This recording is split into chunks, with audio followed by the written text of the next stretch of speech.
With Chesapeake Bay gleaming in the distance, we are inside M&T Bank Stadium near the Inner Harbor in Baltimore, Maryland. Tonight, we've got a great Sunday night matchup on tap, as it'll be the Denver Broncos taking on the Baltimore Ravens. The NFL season has hit high gear, and off we go in Week 11 on EA Sports. No run back here on the opening kickoff, as we'll start at the 25.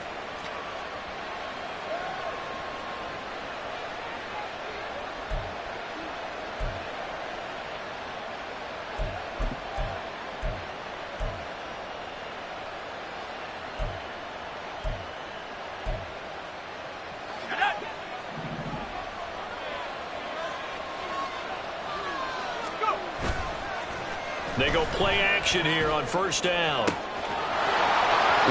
now look at this. Big gain, but a fumble. And it's picked up by the Ravens. To put it mildly, that is not the way anyone wants to start off a game. You fumble on your first offensive snap.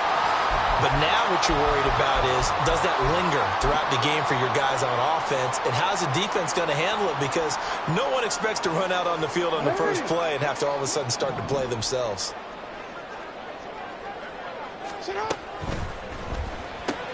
Jackson firing quickly out wide for Bateman. So give him 5 yards there on the pitch and catch. And it'll be second down. I think defensively you're okay with that. Here in the first quarter, he's going to get some catches, but they rallied to him quickly. And that's what you count on. And I like what you just said. First quarter, can you do it all game long? They catch it, you tackle them, they go down on the spot. Because when you're able to do that, and you don't give up big chunks of yardage after the catch, now you put the offense in a position where every series they have to work hard to pick up first downs, and you tend to stall them out when you do that. But you look at this Bronco defense. They come into this one way down at number 23 against the run of the NFL. And this group talks all the time about wanting to be better, getting stronger against the run. And to me, it all starts up front. You've got to win the line of scrimmage in order to play against the run very well. Call it a gain of 7, and it gets them a new set of downs. The Ravens at 7-2 here on the year. And they come in feeling pretty good after back-to-back victories, CD. And I thought that they played pretty well last week. Their execution, their discipline, their resilience, all on display in that victory. On 1st and 10, it's Dobbins. And he maneuvers up the middle for 3, and it's second down. Just not a whole lot of room to operate there on that carry. No, not at all. They did a really nice job staying in their proper places and not allowing any lanes to open up. And they'll come up 2nd and 7.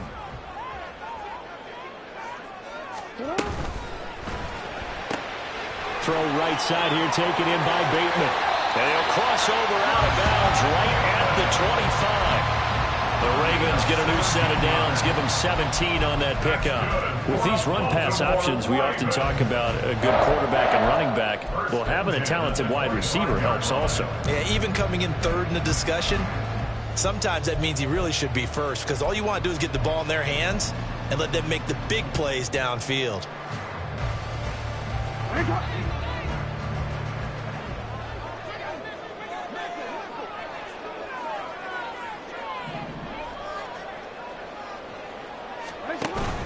They go play action with Jackson. He'll swing this out to Dobbins. Gets around him. And down inside the 15 he goes. 12 more yards there and another first down. Really a solid start here on the opening drive, Charles. He's now 4 of 4, and they're already in plus territory. Brandon, he's been so precise to start this game. Like we're watching an operation taking place right now. Master surgeon at work. Now a throw to the end zone on first down, but it winds up incomplete. Those throwing windows get a lot tighter near the end zone, don't they? And here's the thing. You already probably have 3 points in your hip pocket. You force a throw here and give up an interception, you come away with nothing. Especially tough in the middle third of the field where he threw that one. Another throw on second down, and this one incomplete as well. Chances are good he's going to be a very busy guy. 2 catches already in this opening drive, and they were looking his way for a third. I think they put this defense on notice that could be a really, really frequent combination. This offense was on the move. Now 2 straight incompletions have them looking at 3rd and 10. To throw again is Jackson. Now the pressure gets there, and he goes down just inside the 20 at the 19. Jerry Tillery running in there and setting him down. Well, it's about how teams are so competitively matched, and you just want to make those plays that give you an advantage. How about right here? The difference between letting them score a touchdown versus holding them to a field goal, that's absolutely huge with the play he just made. And you know he hated taking the loss there on third down. So he's been automatic to this point of the season, and he connects on the field goal there. And what a luxury it is to have a kicker you can depend upon, partner, because he hasn't missed all year long. Converts on that one as well. And kudos to you. You didn't jinx him. But no run back here. Fair catch, and this will come out to the 25.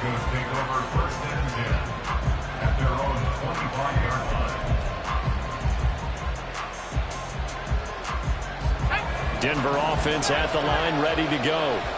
Well, partner, fast forward with me for a second. Remember, next week they have the open week, so they're going to get some extended rest. Does that change how they manage the rest of this one? I think it does a little bit, but not by too much, because you're right. You get the extra rest. You get a chance to heal up and kind of, do a little bit of a reset for this team.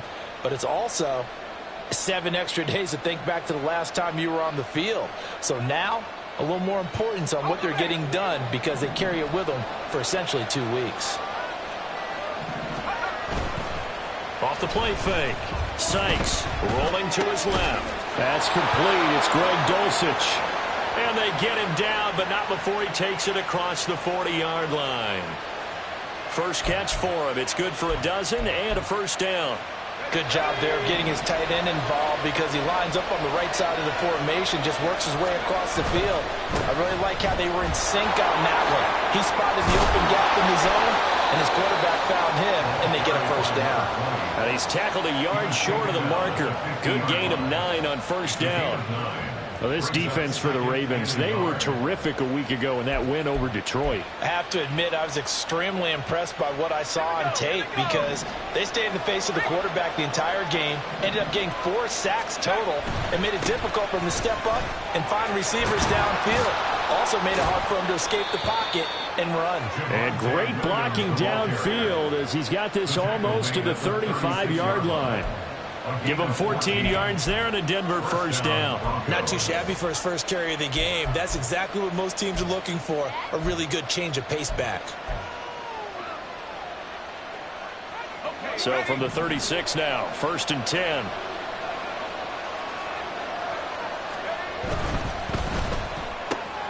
This quick pass complete to Sutton. And they'll wind up getting this one all the way down inside the 20. Chewing up big yardage. Another nice gain there. This one goes for 20.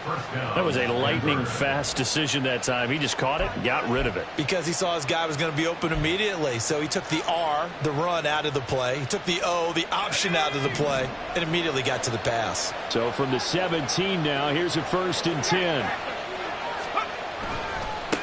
Now a give, right side. Shields. And he'll get 4 there, down to about the 12-yard line.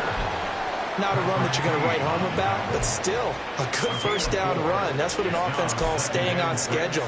3 to 4 yards on first down, you're set up very well for the rest of the drive.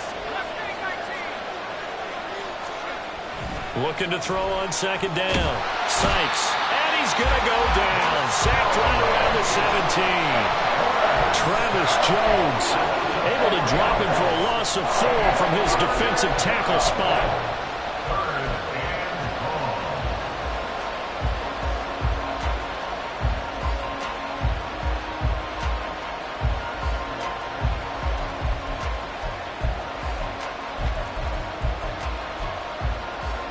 Here comes the 8th play of the drive, and they need a full 10 yards on 3rd down. Looking to throw.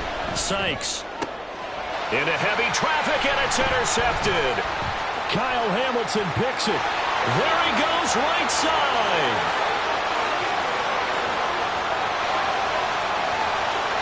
And he will bring this back. It's a pick 6 and a Raven touchdown.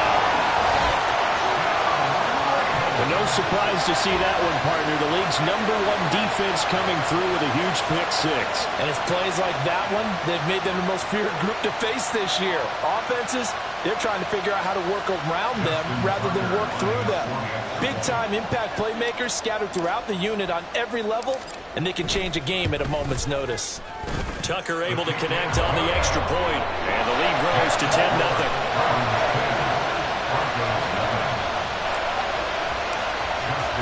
So an early 10-0 lead for them now as they kick it away. And from back there, a wise move. He'll just sit on this one, and it'll come out to the 25.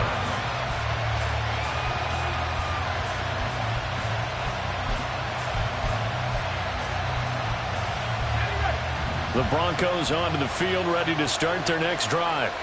And they have the game here followed by the open date on their calendar next weekend. And, Charles, this is a crew that you have to think really is relishing the opportunity to be on the couch for a few days. Yeah, they certainly are, but let's face it, partner. They can't get caught looking ahead to that couch time while they're playing this one. They've got to take care of business first. To throw on second down, Sykes going up top. And he bats it away, and it falls down incomplete. Well, look at this Baltimore defense. They were terrific a week ago in the win over the Lions. Have to admit, I was extremely impressed by what I saw. They ended up getting 4 sacks in the game, stayed in the face of the quarterback the entire time, made it difficult for him to step up and find receivers downfield. And that's what they told us this week, that pressure on the QB is key. And now the third down throw incomplete as well. Well, based on what we've seen so far, I don't think you can even call this an off day anymore, partner, because this group we're watching, they are totally out of rhythm, trying to get their game plan up and running. That 0 on the scoreboard is glaring down at them with every incompletion. So on 4th down, the Broncos send Corliss Waitman out to punt. Only 2 punts for him last week in the loss as he gets this one away. Fielded at the 33. It'll go as a 42, make it a 43-yard punt, 6 on the return. And the Ravens, they'll take over.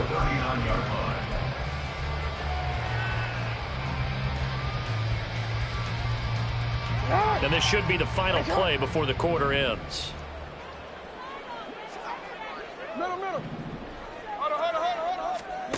They'll throw on first down with Jackson.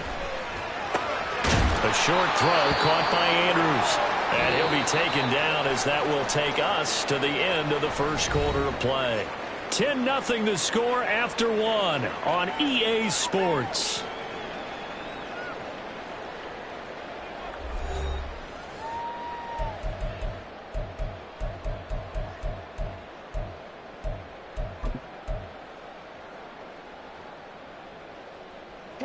Here's a 2nd and 5. Off the play fake to Dobbins. Here's Jackson. Quick hitter here. It's complete. And he gets us to the other side of midfield across the 45 before going out. 13 yards on his first catch. It's a first down as well. So much goes into a successful play, doesn't it? How about that play action there? Freezing the defense just enough to bring the tight end free downfield for the completion.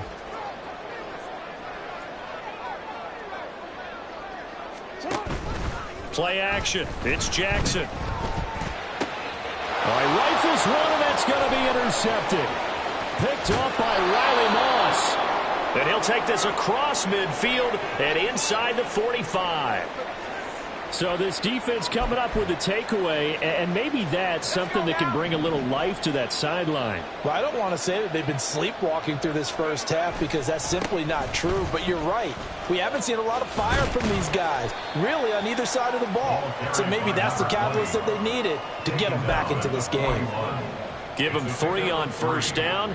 It'll set up a 2nd and 7. Defenses always talk about earning the right to rush the passer on 3rd down, and you know what offenses want? Win first down so they can set things up for themselves better. And that wasn't helpful there. Not a big impact on first down. And this defense not ready for that one as he'll take this down inside the 25. 17 yards for the Broncos there as they've got themselves a first down. Well, if they continue to run the football this strong, right up the middle, I don't know if they can wait till halftime to make adjustments. They better find a way to get it done series to series. I don't know if they need to sub some guys out, bring in extra people, maybe change what they're doing on the defensive side of the ball. But right now, they're running the ball very well right at them and right up the middle. They'll run on first down. Shields. And he'll go out of bounds in the red zone just inside the 20.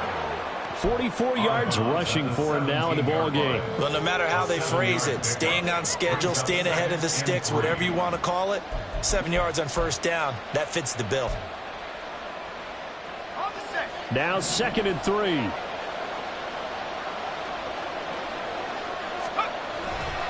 Now a give up the middle to Williams. And he's able to work it here to the 8-yard line. 9 yards on the play there, and it sets him up 1st and goal. I think they like this drive a little bit better there, partner. Running game helping out, picking up some of the slack. Because remember, the last drive, they went 3 and out.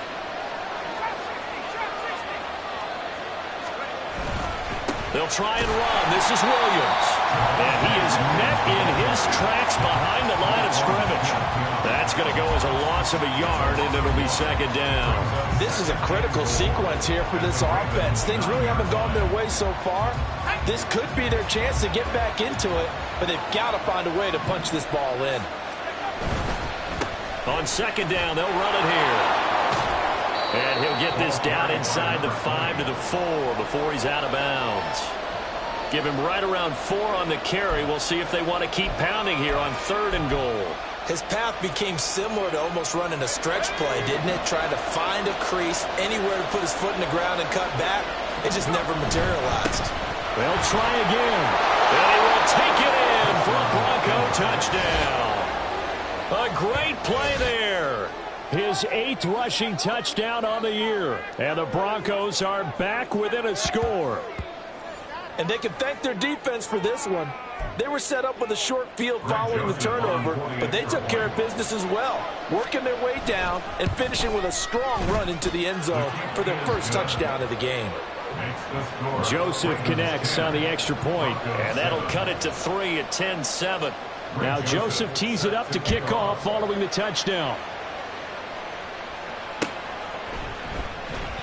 And he'll elect not to return this one, so they'll bring it out to the 25 on the touchback.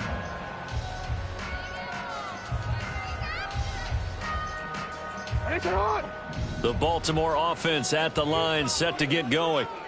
And, you know, it's certainly a lot of football left to play. We're not into December yet, but right now where we stand, they're in first place in their division, looking really good and looking to be a threat come January. You know, are you one of those early holiday shoppers, partner? Are you one of those guys get your list done? Because I think about what every team has on their holiday shopping list right now. What's the #1 goal? Make the playoffs. #2, win your division. #3, and I think the biggest goal of all, try to get the #1 seed so you get that first-round bye and ensure you don't have to go anywhere in January and hopefully get to the Super Bowl that way. The Ravens get a new set of downs, give them 17 on that pickup. A little football 101 there. You just see the receiver trying to run down the defender, meaning he goes right at him and really trying to move him a little bit towards the center of the field so he can put his foot in the ground and break to the out, to the sideline, and make a catch. And he is going to be stopped cold behind the line of scrimmage. 2 yards the loss, 2nd and 12. That's a play to take note of there for the defense, I think, in the future. If you're going to try and block him, maybe you get a guard to help double team him and try and steer him out of the play. They should have done it on that snap. And the reinforcements come in as they're going to stop him behind the line. It'll be a loss of a full 3 yards there, and it also brings up 3rd down. Tall task ahead of him here, needing a full 15 yards to move the chains.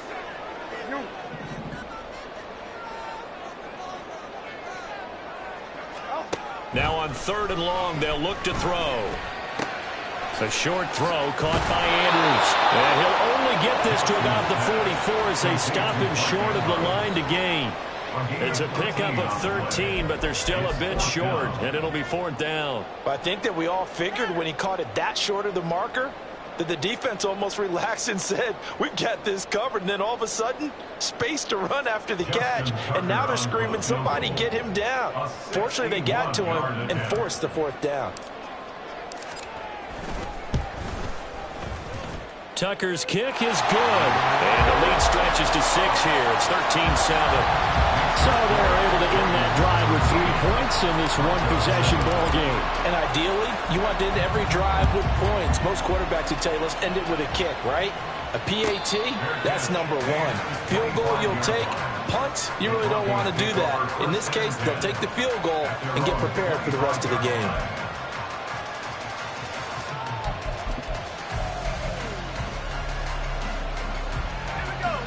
Denver offense at the line, ready to go. This drive here beginning probably with a pair of motivated groups. Remember, the offense scored a touchdown on their last time out. Looking to repeat that in Charles' defense. They were very frustrated after giving up 6 the last time on the field. And frankly, it's just a battle of wills in a lot of ways because you know they're both motivated. They both game plan for this drive, and they both have specific outcomes in mind. To me, it just comes down to who can execute better and which side can step up and assert its will over the other. And once again, they stop him behind the line. Great job by this Ravens defense. We all have habits. We can be somewhat predictable. You know me pretty well on 2nd down and short. What I like to say? Play action. Yeah, without a doubt. I thought that was a great spot to call it. Instead, didn't go their way, did it? No, defense sold out for the run. Worked out well.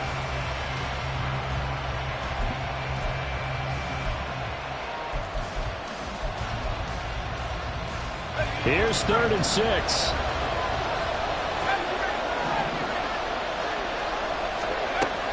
Now a shotgun snap as they'll look to throw. Got a man and he hits him in stride. That is just going to be short here, barely. Maybe by a half a foot. It'll be 4th and inches. If this were baseball, we'd call this small ball. Instead of pushing it downfield, they throw a short pass trying to pick up the 1st down, but the defense rallies to the football and stops him short, bringing up a 4th down.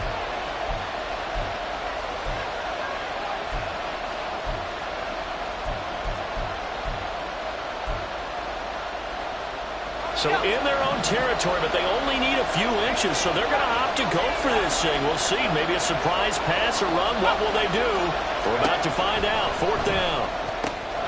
Able to find the open man. That's complete. And he is going to have a Broncos 1st down. No problem there. They get the first by plenty on 4th and inches. I don't know about you, but I'm going to give them a little bit of credit for fortitude there. 4th and inches, and they don't run the football. Normally, you just wedge your way through, fall forward, find the yardage. They took a shot and put it in the air, and it paid off. Maybe they saw the defense overcommitting. A lot of confidence there, though, because even if they overcommit, you just want to make sure you get the 1st down. You throw an incompletion on 4th down there, they're going to second-guess you the rest of the game. But they certainly made a point of getting him involved in the passing game here in the 1st half. They must have seen something in the scouting that said, hey, we can capitalize on him getting the ball possibly in the open field. And I think in the 2nd half, that may loosen up the defense a little bit to get the running game going back inside.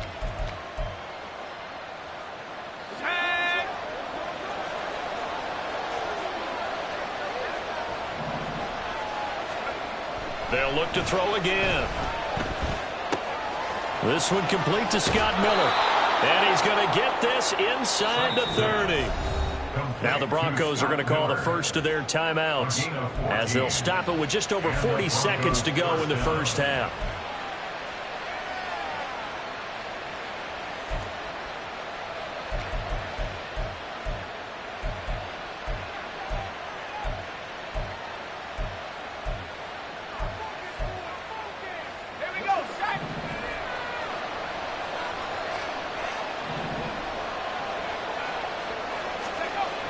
They'll stick with the passing game as he looks to throw. Well, throw on the run, but that's going to be incomplete. And not a common sight, at least on this drive. A momentary setback, though, for this passing game that has been moving well this series. Good thing for them, though. Still 2 more downs to connect and try and pick up another 1st down. Now is 2nd and 10.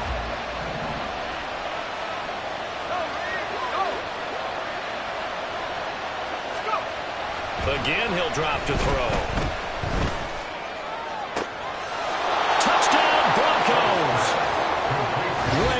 Dulcich, his first touchdown on the year. And the Broncos are an extra point away from moving out in front in the final minute of the half. A nice throw there by the second-year quarterback. And I don't believe that was the kind of play he would have made as a rookie, because usually your rookie season is a continuation of your college days. A lot of one read, and if you don't have it, you just take off and go.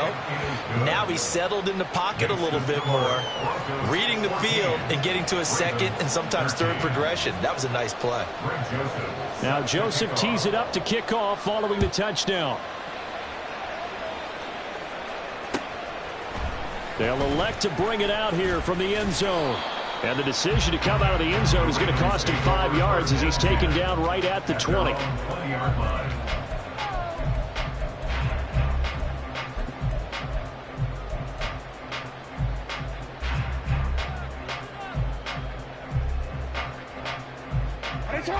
The Raven offense set at the line for this next drive. And with him trailing, there is still enough time to try to string a few plays together, maybe get into field goal range. On 1st and 10, it's Jackson. And this is incomplete. You can tell they wanted to get that ball downfield. They had nothing working in the secondary, so he dropped it off to the running back. That one ended up incomplete. After the incompletion, here's 2nd and 10 from the 20.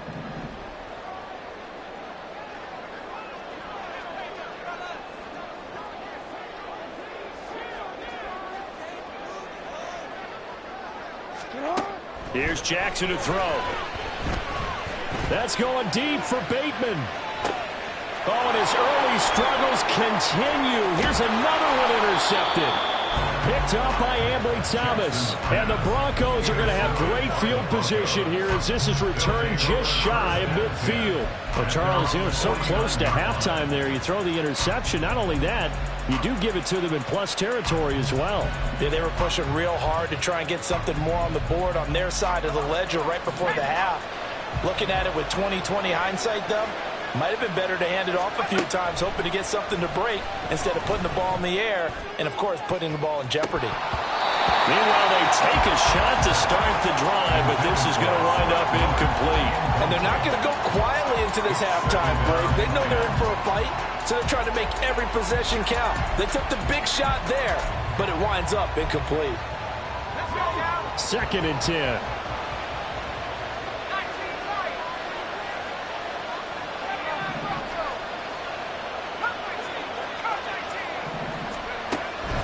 Back to throw. Sykes. Throw over the middle, taken in by Dulcich. Now a timeout taken. Perhaps a chance for one more quick play and then another timeout if they hurry. We'll see.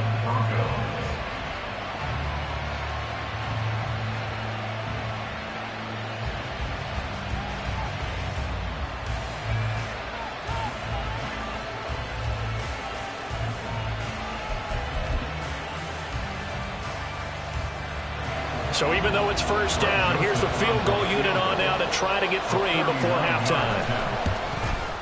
Joseph's got it, and that'll move their lead up to 4 now. Well, they already had the early lead, and they get the interception, Charles, and now they add 3 more with the field goal. Yeah, they're in control of how this game is playing out so far. You mentioned the early lead. Now they're expanding on it, getting plays on both sides of the ball. A winning recipe if they can keep this up.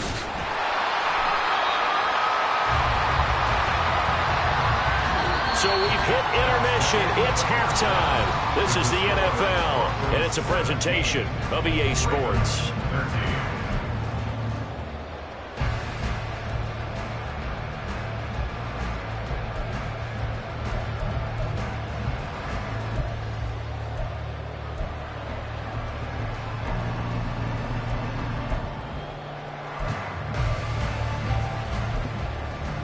And we welcome you back now. Alongside Charles Davis, I'm Brandon Gaudin, getting set for quarter number 3 here. The Ravens set to receive the football, trailing here as we resume action in the 3rd quarter. And he will not bring it out. It's a touchback.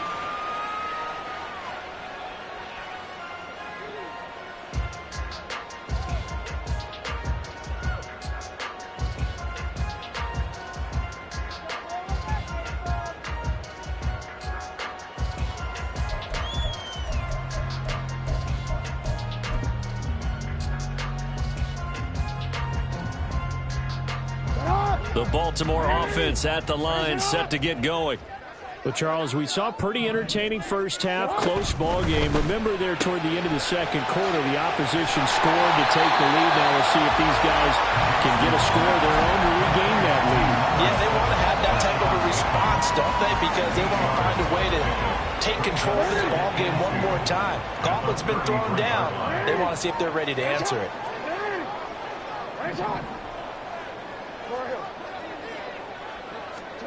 On second down, Jackson. A short throw caught by Andrews. And Andrews going to have a Ravens first down as he'll get this up past the 40. 8 yards on the pickup there, and it moves the sticks. When the offense reads blitz, doesn't matter where it's coming from, tight ends know that they become a big part of the passing game because they should be an easy outlet when all those extra bodies are trying to get to the quarterback. A hot route, so to speak. And he'll be taken down, but not before he works it past the 50. It's a pickup of 11 and a Baltimore first down. A couple of first downs right in succession, and this is an offense that could really use a good drive, and they're off to a fast start here. Jackson will throw again. He'll find Bateman once more. And they'll wind up getting this one all the way down inside the 20. That'll go as a pickup of 32 on the catch and run. This is what made the West Coast offense a staple around the NFL in the 80s and 90s. You don't have to push the ball deep downfield to come up with big plays, and there's an example of that right there. So the big play means just like that, they'll operate from the red zone now on first down.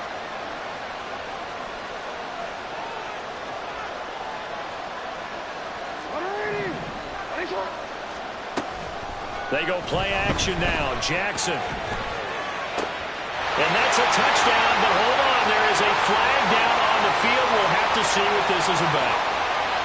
Would have put him in the lead, but hold that thought. Yeah, the celebration had to stop, didn't it? Because now you're on a real uptick. You're in the lead. Instead, you're still behind. Have to find a way to regroup. So following the hold, they're in a bit of a hole here with a 1st and 20. Now it's Jackson. Pressure applied, and he's going to be taken down. They sack him back at the 33-yard line. Dropped for a loss of 7 by multiple defenders. Now, that was just absolute perfect man coverage. Nowhere for them to go with the football. Led to a sack. And that's really difficult to do in today's NFL with all these gazelles running around that you're trying to cover in the secondary. On second and a long way to go. Jackson got his man complete over the middle. It's Flowers. It's a pickup of 12, and that'll set up a 3rd down. Slant route's effective no matter who's running the route and catching the ball. But when you have a receiver of that stature, you have to be a little bit more precise throwing it. You don't have the same catch radius with the bigger targets. Here's Jackson on 3rd and long. Throw caught by Flowers.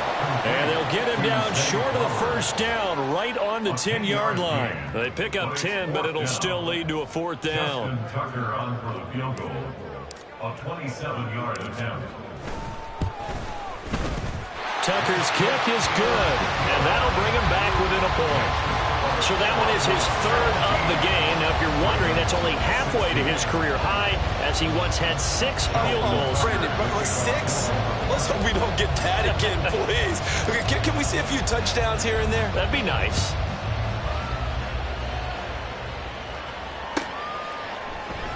And he'll just take a seat, and the drive will begin at the 25-yard line. At their own 25-yard line.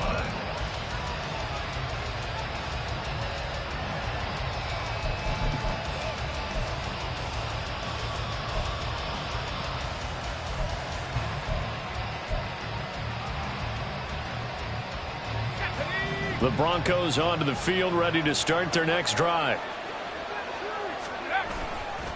They'll start on the ground here on first down.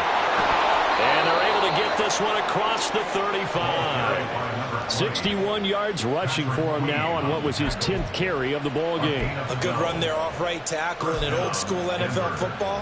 The right side of the offensive line, often known as the nasty side. The left side, usually the technical side. Kind of reminds me of the old Atlanta Falcons 2009-2010.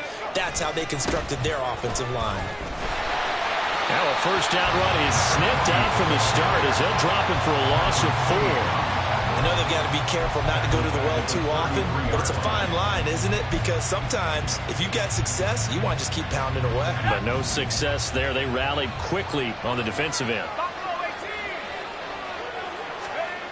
Looking to throw on second down. Sykes. And that'll be incomplete.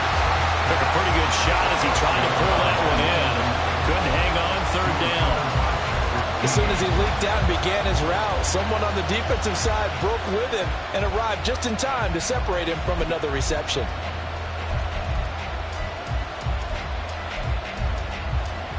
An incomplete pass on that last play, and that means they'll need to come up with something here on third down.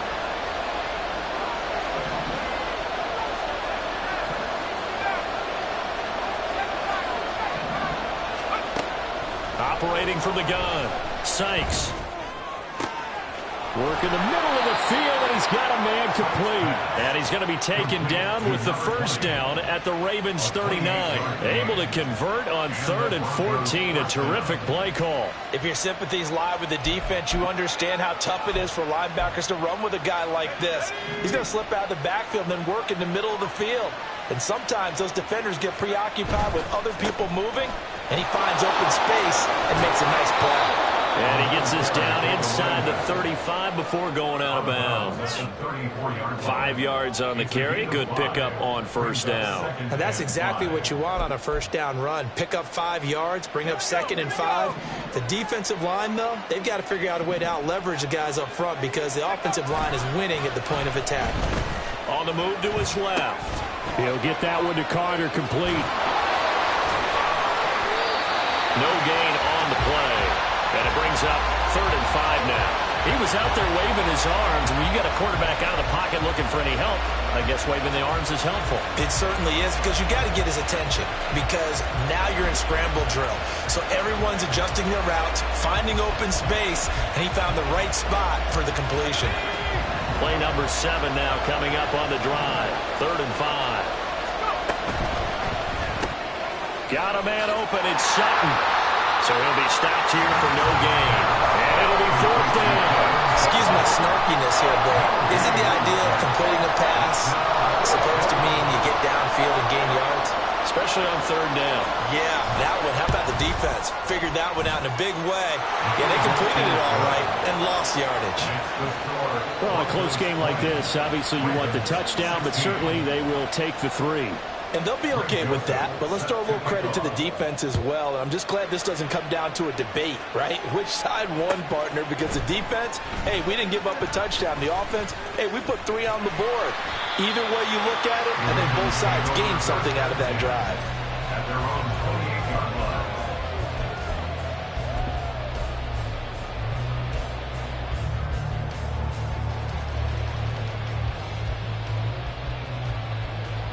The Raven offense set at the line for this next drive. And last time they got 3 points, but it was a chip shot field goal. And when you go to the sideline after a chip shot field goal, maybe the offense not too happy. It's a balancing act, isn't it? Because you're exactly right. They're none too pleased that they didn't punch it in for 6 points. But they also have to remember they did put points on the board. 3 points is 3 points. And in this league, you take points when you can get them.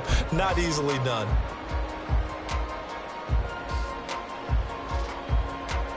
Second and 5.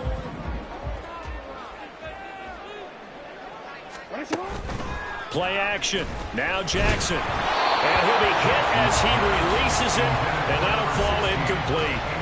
They don't get the hook up there, but you really have to marvel at how precise he's been throwing the football these last couple weeks. Oh, that's the perfect word for it, precise. Because if you're at 70% or better 2 weeks in a row, you have a job as long as you want one in this league, won't you? I mean, let's face it, it's not just West Coast offense either. He's putting the ball downfield as well.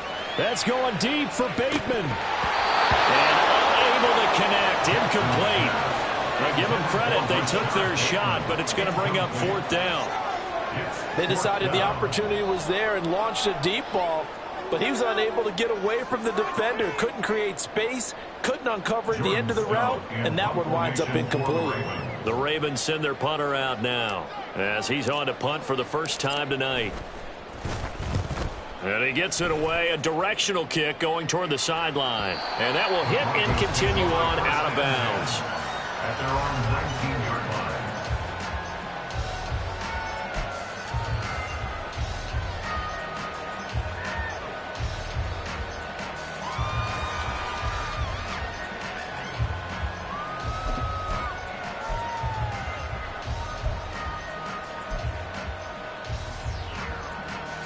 Denver offense at the line, ready to go. Last time out, you remember their drive stalled, but thanks to their kicker, booted a long field goal to at least get them 3. Now here they'll try to do better and find the end zone. And in our experience, how much fun is it for coaches to know that they've got a kicker who can nail it from long distance? Now, the hard part is, as an offensive play caller, you don't want that in your head too much where you're relying on it, and he goes out and gets the job done for them. But I'm quite sure he would be content to just kick extra points from here on out. Yeah, absolutely no question. I think his teammates would be okay with him just kicking the extra points as well.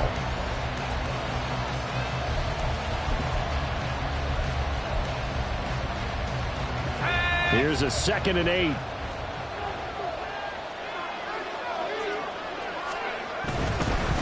They'll keep it on the ground. Shields. And he'll be corralled right around the 34. 77 yards rushing for him now as his fine rookie season continues. Well, that's a carry they have to be satisfied with. And throughout this game, they've been satisfied with what he's given them. Whenever they've needed a big run, a first down, he's the guy they've turned to. And it doesn't matter what the defense thinks. They feel like they've got the confidence to keep handing it to him and keep picking up good yardage.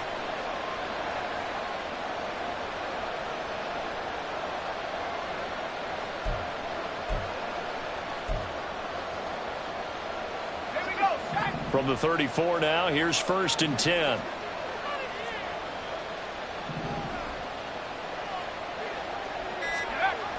Oh, they'll run it here on the jet sweep. Oh, and this one may need to go back to the drawing board. He's going to be swallowed up right away. 2 yards on the carry there. It'll be 2nd down. Well, they gave up a few yards there, but all in all, I think it's a pretty nice job defensively against the jet sweep. If they don't slow him up, he might take it to the house, so they'll take that play every time on the defensive side of the ball. Now this throw caught left side. And he will go out right near the 35-yard line.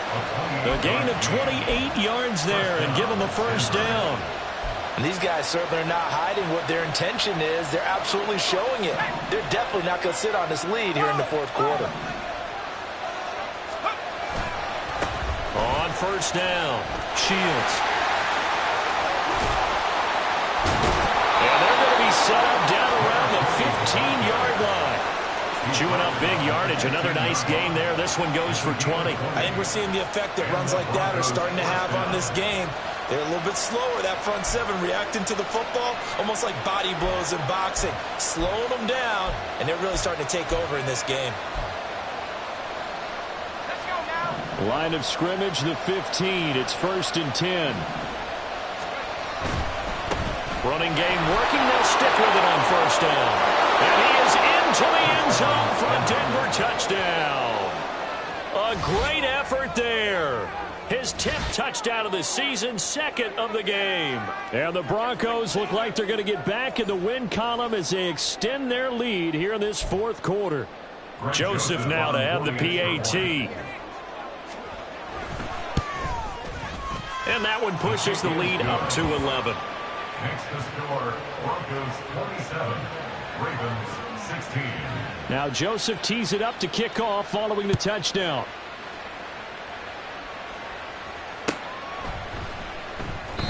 And it'll come out to the 25 as he will not attempt a return.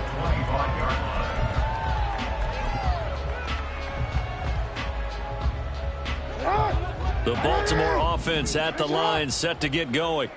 And you figure after giving up that last touchdown, they trail by 2 scores here in the 4th quarter. This drive becomes very critical. Jackson on first down. An excellent way to start the drive there, 18 yards. It hasn't been the cleanest game for him, but there was a sign of improvement as he looks towards the next one. Nice bit of scrambling to move the sticks, and even more importantly, he didn't risk adding another interception to his ledger. Now Jackson on first down. Open man is Duvernay. And they'll get him down as he's inside the 40. Another first down, this time on a gain of 19.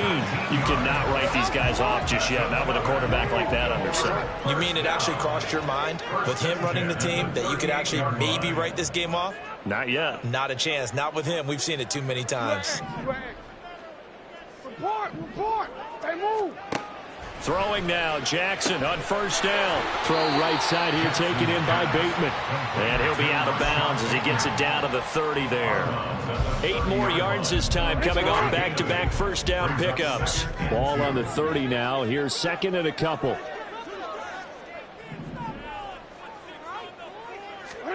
Here's Jackson. That's complete to his receiver, Bateman. Following the play now, they're going to stop the clock here as a man is shaken up. The medical staff will attend to him, and we will step aside.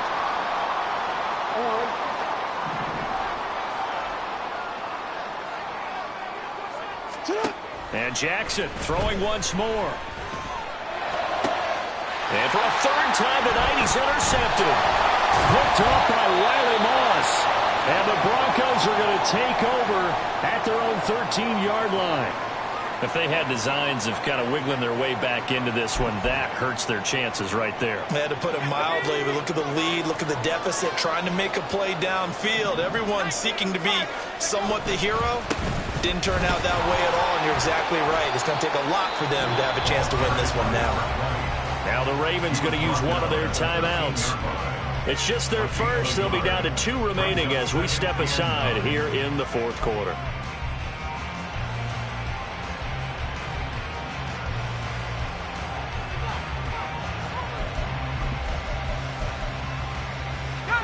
They work now on 2nd and 9.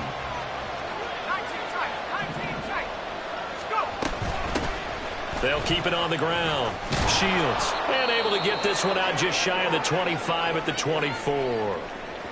No doubt those are the types of carries they're looking for here, Charles. The lead in the fourth quarter. This is when coaches that have a reliable running game, they breathe a little easier on the sideline. Yeah, they love the idea that they can take the air out of the football at this point of the game. That means they're really counting on that offensive line, counting on the runners, taking care of the football. Because you're going to tell your quarterback, hey, no time to be a hero. We're not going to throw it here. Just eat up that clock. And if you have the ball, they can't score.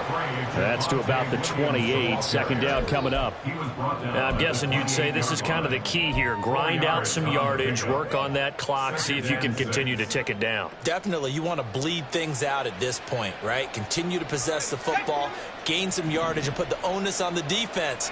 Do they have to use timeouts? What are they going to do to stop you? You're taking charge.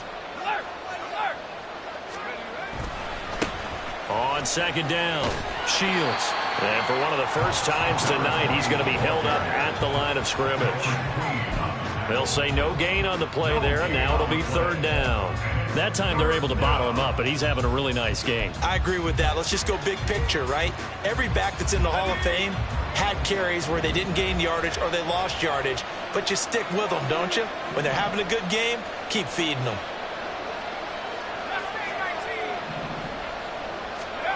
Looking to throw. Sykes. And he's going to have the hook up to Sutton. And he will have a Broncos first down by about a yard as they find a way to convert there on 3rd down and 5.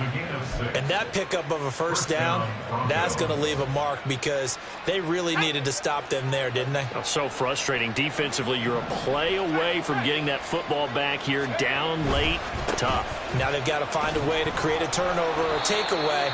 Otherwise, this one will probably get away from her. 5 yards is the tally on first down. That brings up 2nd and 5. Starting to become a tough spot for this defense. You're down, fourth quarter. Looking a little fatigued maybe on that side of the ball. Partner, we've seen this before, haven't we? Because every coach we've ever talked to, says body language is important. And now you're seeing guys with their hands on their hips, they're bent over, hands on their knees. And the offensive guys, they're just saying, let's just keep running it at them. We've got them now.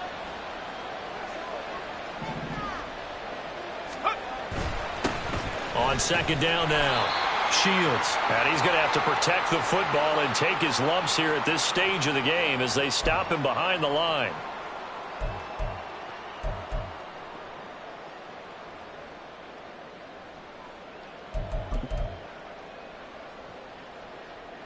Now, this is a big third down, and you'd have to think we'd see a timeout right away if they can't stop him here.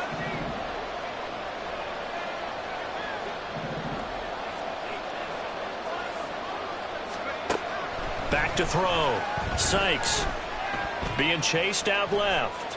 And that will be incomplete. And I think he's got to be careful as he continues to try to extend plays because he's already been intercepted in this game. In the coverage, they continue to challenge all of his receivers downfield. 44 on his first punt, and this is a good kick as well. This is taken at the 18. A nice job getting free on the return for 13 yards. And that will come the offense as they take over. At their own 31-yard line.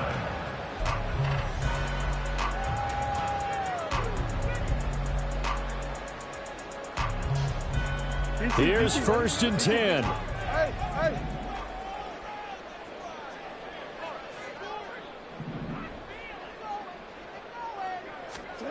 Here's Jackson. Dobbins with it. On the move past the 40. And he will step out of bounds here inside the 30. Well, partner, I'm not sure how this drive's going to end, but how about the way they flip field position there? A nice attacking play that picked up a heck of a chunk of yardage. The 2 timeouts still remaining, but scoring quickly, a must. It's first and 10.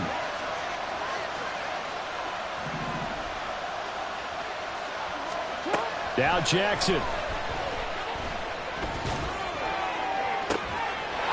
And that'll be complete to Dobbins. And he is out of bounds right around the 10-yard line. Working the sideline there. Good route, good catch. First down, and he gets out of bounds. They have to let the play call because you have to run some guys down the middle of the field to draw some of the defenders away. They can't just let them guard the sideline exclusively. That's how it's going to work. Sidelines and incompletions to use the clock. And he's able to work it here to the 8-yard line. Second down, 8 yards to go. Jackson to throw. And he's going to be dropped. Back at the 15-yard line. The Ravens going to use the second of their timeouts as they stop it here with 1:07 remaining. If you've been waiting all day for this Sunday nighter's been worth the wait. It's third down here. Throwing, Jackson. Toward the end zone, but that's going to wind up incomplete. Oh, I like the calmness of how he played the ball here. No panic in his eyes as that throw arrived. Tracked it from the moment it left the quarterback's hand, and that's just where he needed to be to knock it away. A 32-yard attempt. Tucker's kick is good, and that'll make this an 8-point game. So we're back to a one-score game, and now you figure we'll likely see an onside kick. Yeah, they've only got the one timeout remaining, so I think they've got to take a chance at getting the ball back. And this is going to be recovered by the hands team. And that should just about put a capper on this one. Well, fourth quarter, they felt like they needed the football back. Unfortunately, they couldn't get it. And I know we brought analytics into the game, and someone has said here that the data says that when a team's expecting an onside kick, 80% of the time, the team expecting it, they do actually recover the ball, which is what we saw here. I just wonder if that number is much more of a anecdotal type of a number. Kind of like when the coaches tell us, well, when you score on special teams, 93% of the time you win the game. I'm still waiting to see that number is empirical. The win for the Broncos seemingly assured. They go down to a knee.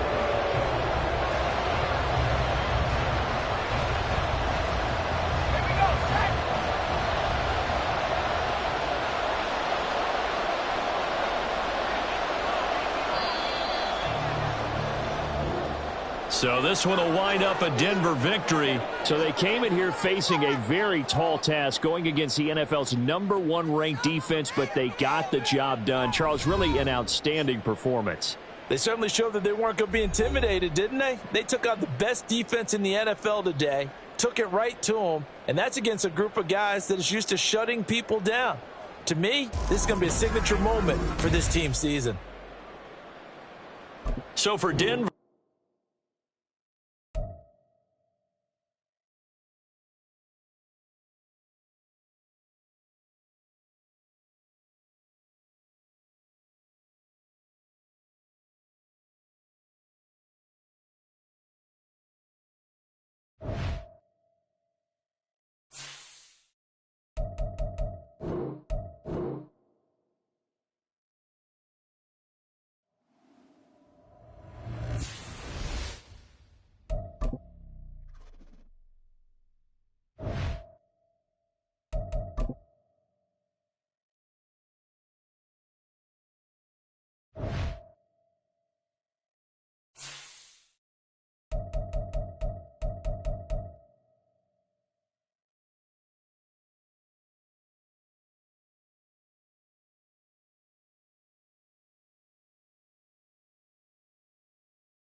the weather this time of year in the South, perfect. Fall football weather, and we've got the roof wide open here at Mercedes-Benz Stadium in the heart of Georgia. Today we've got a Week 8 matchup on tap here, as it'll be the Seattle Seahawks taking on the Atlanta Falcons.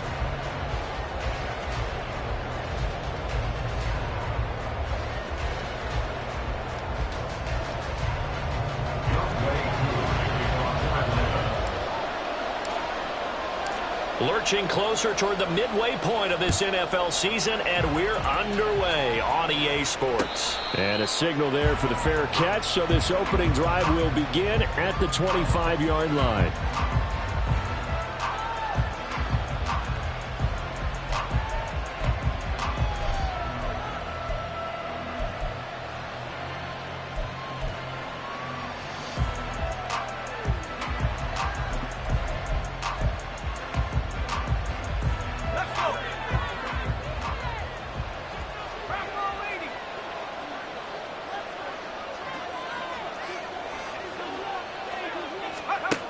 They'll come out throwing here on first down.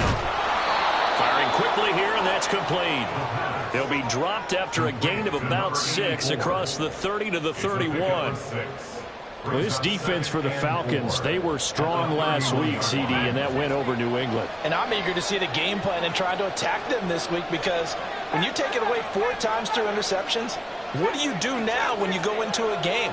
Do you decide you can't throw the ball? Do you try and run it more? Or do you tell your quarterback, make sure you see your guys open before you deliver? And they get him down, but not before he takes it across the 40-yard line. First down, Seattle on a pickup of 13. I like how they work the tight end on a nice little under route there. And if you're going to give him that much space, he's not going to catch the football. He's going to run away from you a little bit, and that's exactly what he just did there, picking up extra yardage. Let's go now.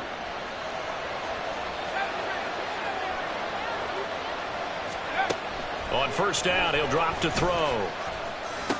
Finding room at midfield. And finally marked down at the 42-yard line.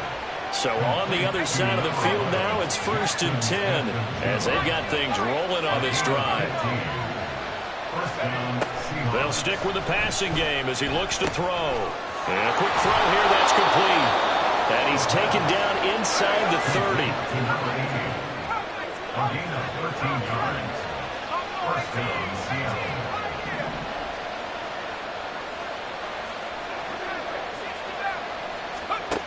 Again, he'll drop to throw. Throw out wide to Walker. And they'll work it inside the 15-yard line before it's all said and done. From the 13 now, they work on 1st and 10. Back to throw again. And that's going to be incomplete. Too tough to hold on to that one. It's 2nd down. Here's 2nd and 10.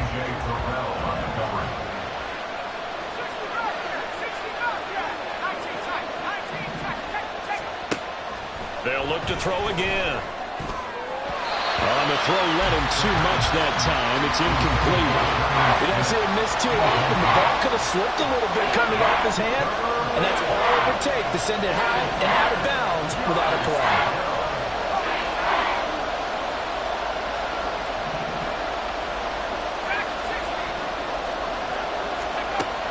On 3rd down, he'll drop to throw.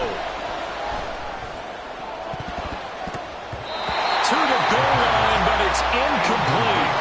Give them credit for excellent coverage, tight coverage. They're doing a lot of things that we talk about in basketball. They're causing disruptions in the passing game. And as long as that continues, it'll be tough for them to gain any momentum throwing the ball downfield. And this one is no good. He missed it. And this will remain a scoreless game. An opening drive looked good for a moment there, but they'll wind up being turned away thanks to the missed field goal. And those especially hurt when you come into a game on the road. You're trying to get things to go your way early, and now you suffer a setback right out of the gate.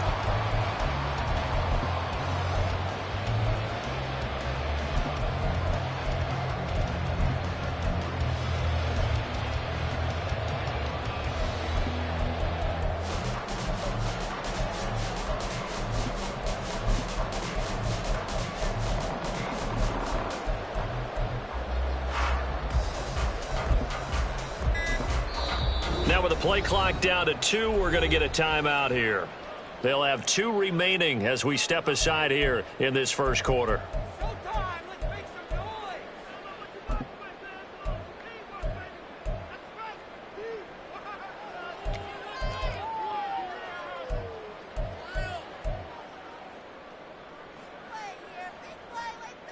Falcons 1st and 10 here as Ritter gets them ready at their own 20-yard line. Ready? They'll get this out quickly to Campbell. And he gets this up just shy of the 30 to the 29 before he's out of bounds. Up at the 29 now, they'll head to the line, 2nd and a yard. First carry of the game now for the Texas superstar, Bijan Robinson. And he'll be brought down right at the 30 here. So 1st and 10 now from the 30. Ritter, he wants to change the play here. Back to Robinson now on 1st down. And he gets this to the 35. Good for a gain of 5. Ball on the 35. Here comes 2nd and 5. A gain of 5 brings up 2nd. Again, it's Robinson. And he'll get this up to about the 38-yard line. 3rd and 2. Robinson will try to pick it up. And he won't be close to a 1st down as he runs into a wall right around around the line of scrimmage. Down right at the line of scrimmage. No gain on the play. It's 4th down. They'll run for it with Robinson. And now off to the races down the right side. And he is going to have a Falcons first down, and they covered a big one there to keep the drive moving and then some. Ritter now looking to throw it this time. And complete to Drake London. And inside the 20 before he's brought down. So here's a 1st and 10 now down inside the 20. Looking to throw it here. Ritter. And that is incomplete. He couldn't hold on through the contact. Brings up 2nd down. Brandon, watching their tape from last week, I saw plenty of plays like we just saw there, forcing incompletions. It was key in their win last week. They're hoping the same thing happens this time out, too.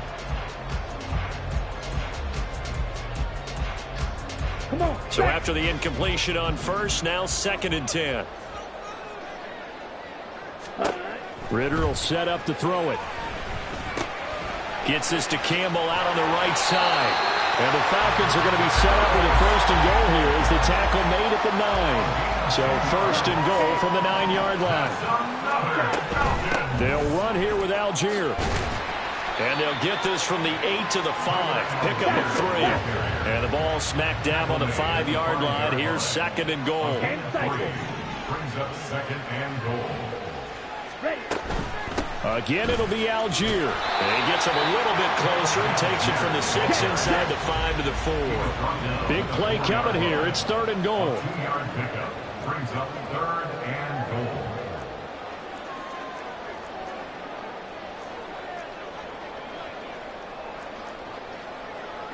And now an audible here into something else.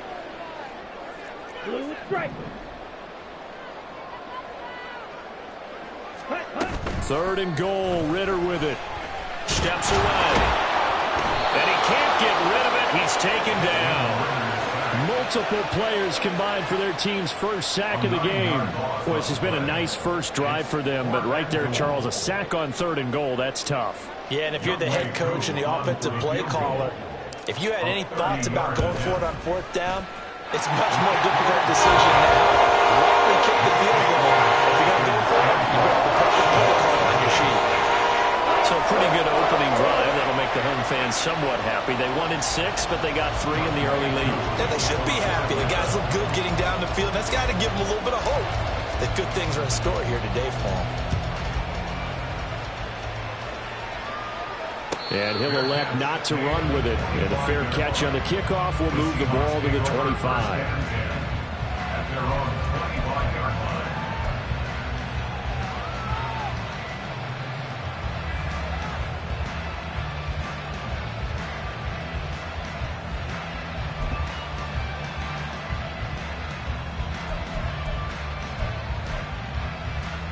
Coming to the line here to begin their next drive, the Seahawks offense. And the way their last drive ended, boy, it was frustrating. They had a pretty good drive going. It was sustained, and then it stalled out, Charles, and they missed the field goal and got nothing out of it. Is that insult to injury? Because they had such a sustained drive, as you noted. So you know for the head coach, it almost felt like a little bit of failure to send down the field goal unit and then to not even see the ball go through the post. What a bummer on that last drive for them. Got to pick themselves up from that one. An incomplete pass leads to 2nd and 10 from the 25. They'll look to throw here. He completes this to Walker. And he gets this up just shy of the 30 to the 29 before he's out of bounds. 4 yards the gain, and it'll bring up a 3rd down. And, Charles, you think about what this defense has had to prepare for. They're in for a battle. I mean, they're facing a team that is working on a 6-game winning streak. And that can be intimidating when you think about it in those terms, but I think what they need to do is make some sort of a statement early in this game, whether it's a turnover, a takeaway, a key sack on 3rd down, a 3-and-out. Something lets the other guys know that you mean business.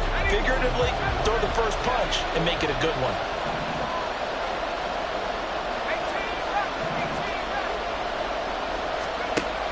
Out of the gun now on 3rd down. Oh, he tries to force it in, and it's intercepted. picked up by A.J. Terrell. And the Falcons are going to have great field position here as this is returned just shy of midfield. He's had a fantastic rookie season, made a lot of lovely throws, but that wasn't one of them. But we got to give him one, don't we? I mean, with the year he's having, a lot easier for he and his teammates to accept that throw because for the most part, what they've seen, it's been pretty sensational.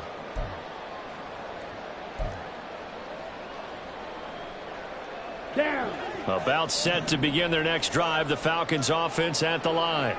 They start near midfield following the interception as they begin 1st and 10. And they'll work this down to the 40-yard line, tackled there.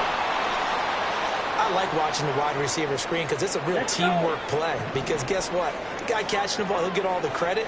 But how about the people up to block in front of him, either fellow receivers or offensive linemen? That makes that play a really nice timing play, and sometimes it can break big.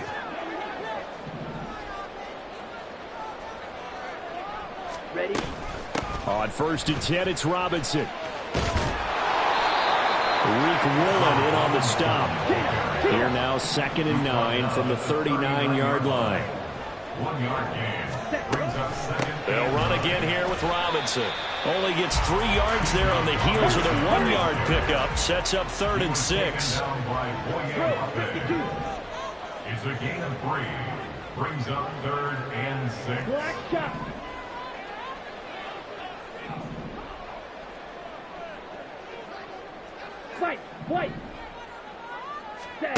Ritter to throw it. That's out wide here for Robinson. And that'll wind up moving the chains again as the tackle's going to be made at the Seahawks' 24-yard line. 1st and 10 at the 24-yard line. Out of the gun, they give to Robinson. And he works his way forward to pick up 4 yards there. 2nd down.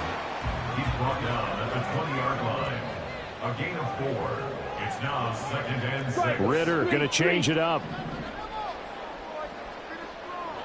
Ready. On play action, they'll throw. Sliding out of the pocket. That's into the hands of Pitts, the tight end. And Pitts is going to pick up the Falcons' 1st down as he's down to the 12.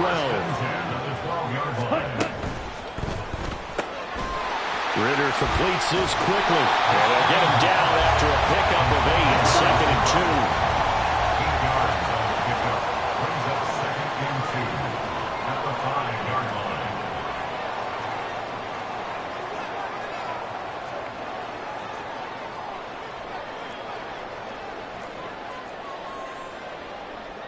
Fight. 97.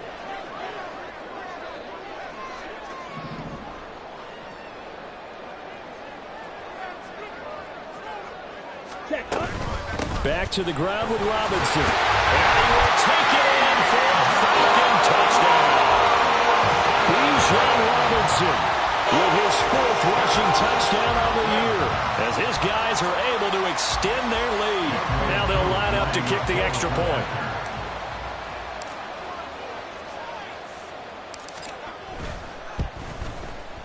It's up and good, and that'll increase their lead to 10-zip.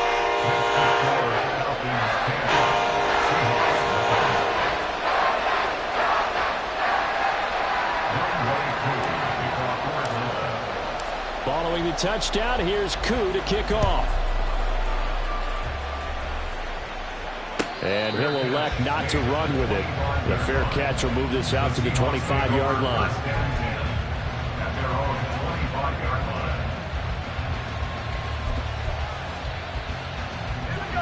Here's the Seattle offense ready to get this drive underway.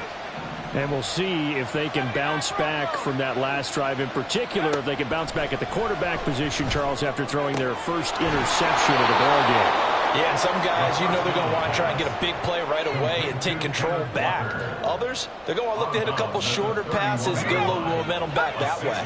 But for the defense, that goal's not changing a bit. They want another pick. You're exactly right about that. In fact, you've got to watch them a little bit because in coverage, they may cut down their gaps a little bit, maybe their splits a little bit in order to... He's got a man complete. It's a big play there for Seattle. 44 yards. I'll pick up the 44 yards on the play. 1st down, Seahawks. Now on first down, he'll drop to throw it. And complete to Smith-Njigba. And he's going to be out down inside the 20 at the 15. 11 yards for number 11. Those are the kinds of plays right there that show you why he's the number 3 man in the NFL in terms of receiving yards. Also tells you there's a full combination of what he's got going in his game. You name it, from route running to catching the football. That's why he's able to produce those types of numbers. This offense finding its legs now. Here's another 1st and 10.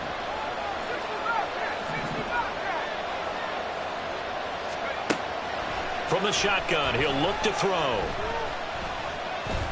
Flushed out right. And he works his way past the line of scrimmage and then slides to a halt. 2nd down and 8.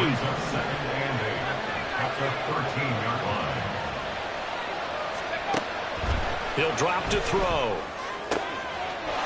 And he's got it. Caught in the end zone for the Seahawk touchdown.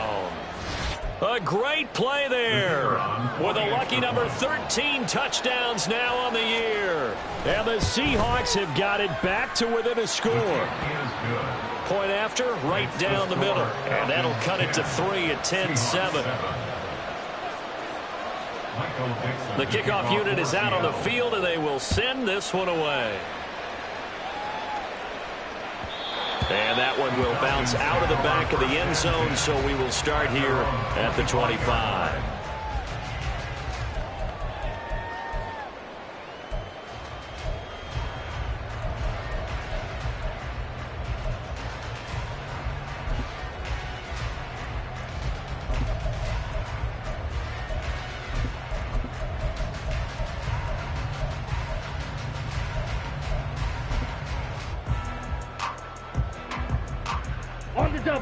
The Atlanta offense out there for their next drive. And they'll just simply be looking to build off the confidence of the last time out where they scored a touchdown. And confidence is powerful, isn't it? When you scored once, you feel like you can go back out there and get it done again. Doesn't matter what the defense throws at them. They feel like they're in a groove right now, and they want to get out there and show it. Yeah, hoping to stay in that groove here this go-around. Bootlegging out here, Ritter. Eluding the pressure right. And he just gets rid of it, throws it away. The wise move there, looked like nobody open, now 2nd down. Just his 2nd incompletion so far. He's 8 for 10. I think he'll take 80%. There's no doubt that he will, but if you're the defensive play caller, you better circle what you just dialed up on your play sheet and come back to it, because you just caused an incompletion. You need a few more of those.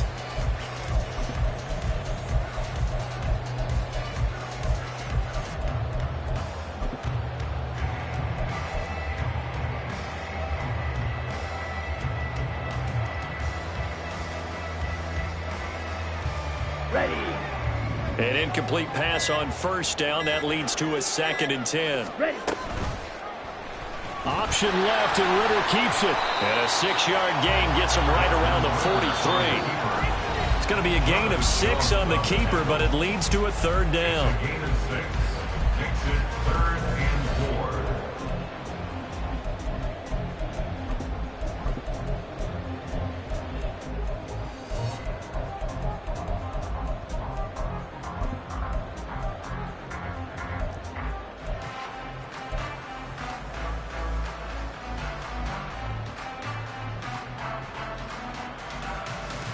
In search of 4 yards here to pick up the 1st down.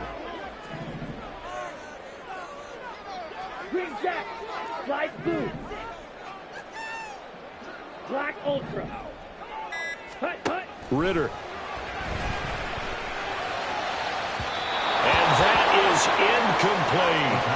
That could be the stop this defense needed to get them back on track. They've been pretty well dissected by the offense here in the 1st half. After that possession, now they know that they can compete with this offense.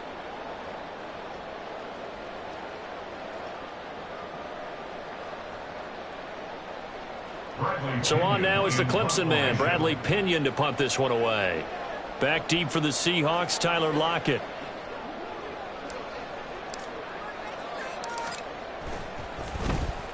He was only asked to punt once in the victory last week as he sends this one away.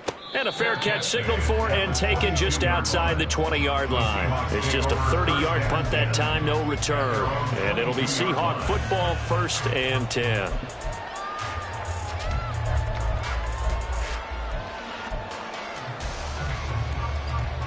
Coming to the line here to begin their next drive, the Seahawks offense.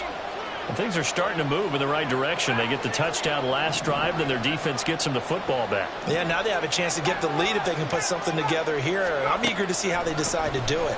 Do they want to be methodical, or do they want to take the big strike and go after it right now?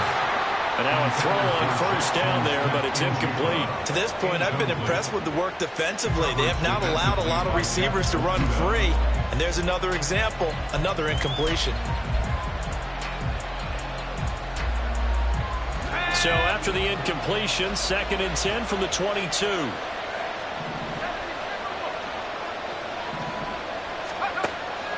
He'll look to throw.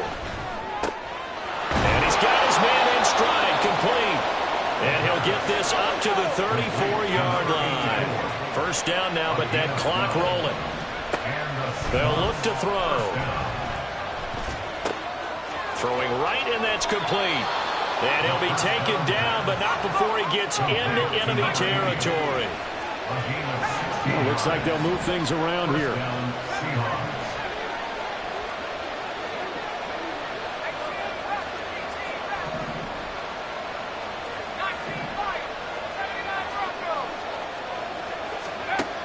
On 1st down, he'll drop to throw.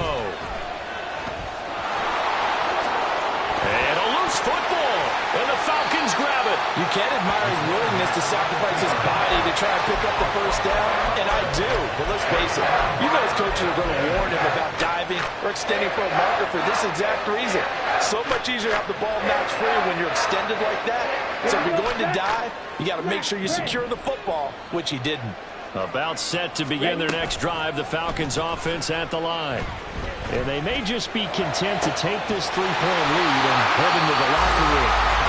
The Falcons going to use the 2nd of their timeouts as the clock will stop with 37 seconds to play in this 1st half.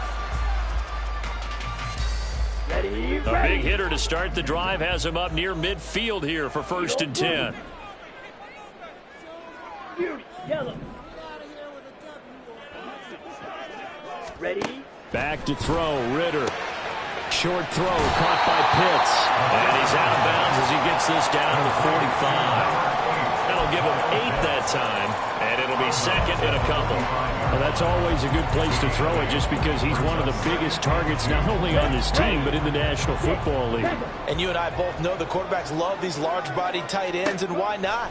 Nowadays, they're really wide receivers who are just taller and have a little bit more weight. These guys catch the football, make big plays downfield. In the old days, we wanted them to block. Now coaches want them to catch the football first. Falcons going to use their 3rd and final timeout as they'll stop the clock with 26 seconds to go until halftime. Looking to throw once more. Here's Ritter. Flush to his right. He'll get just a yard on the scramble in 2nd down. They made a nice effort to stick him with a loss for that play, but it's going to take more than that to keep him from advancing the ball. Should be an entertaining battle anytime he tucks and runs over the 2nd half of this contest. So with 4 seconds to go in the half, here's the field goal unit onto the field. He made his first attempt, this from 45. Koo knocks this one through the post, and that will do it for this 1st half. So 2 quarters down, 2 remain. Charles and I return after the break.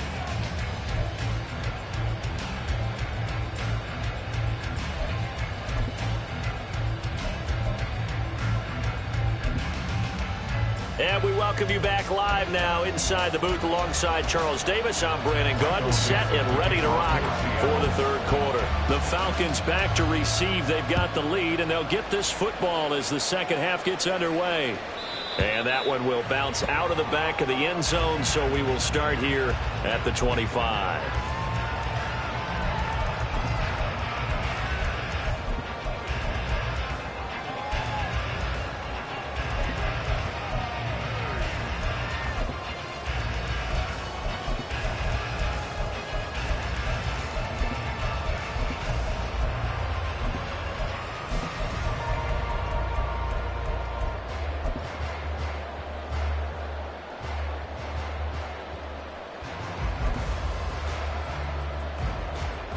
On the The set. Atlanta offense out there for their next drive. We have not seen much on offense here from either side these last few drives. We've hit a wall, so to speak.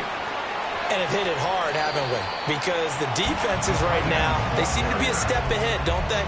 Beating them to the point of attack, beating them to the punch. These offensive guys, they're tinkering like crazy. What's it going to take to get back on track? Yeah, both sides searching for adjustments. Here we They'll go. operate from the 32-yard line here, 2nd and 3. Hut, hut. Trying the left side with Algier. And they get him down, but not before he takes it across the 40-yard line. It's a gain of 11, and the Falcons pick up the first. Well, as we've learned over the years, just because a guy plays left tackle doesn't mean he doesn't have run-blocking abilities, and we just saw it there. Controlled the line of scrimmage, created a big gain. That's kind of a bonus. He's there to protect that high value that you have back under center, but he creates space in the run game. Yeah, not only can he dance, he can mash, too.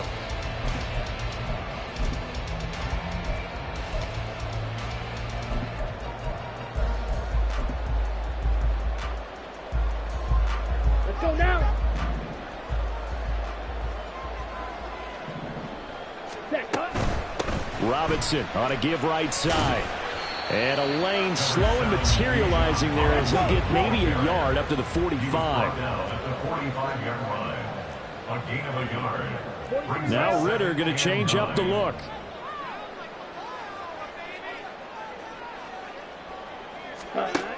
Now they'll switch it up here and look to throw. And a dump off here to Robinson. And he'll get it into enemy territory just across midfield at the 49. And they're going to speed things up here. Makes it 3rd and 2. Flag comes in. This might be a free play. And he's going to have a first down as he's brought down at the 44-yard line.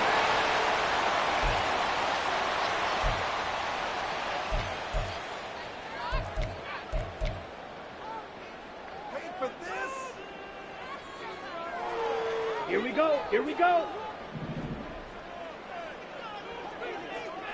Ready.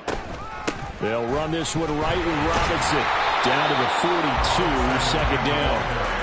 Well, how about the big guy there showing some agility? He just flowed from his D-tackle position in order to make that play.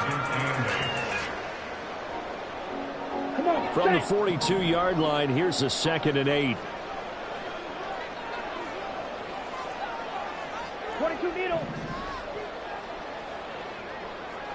Hut, hut.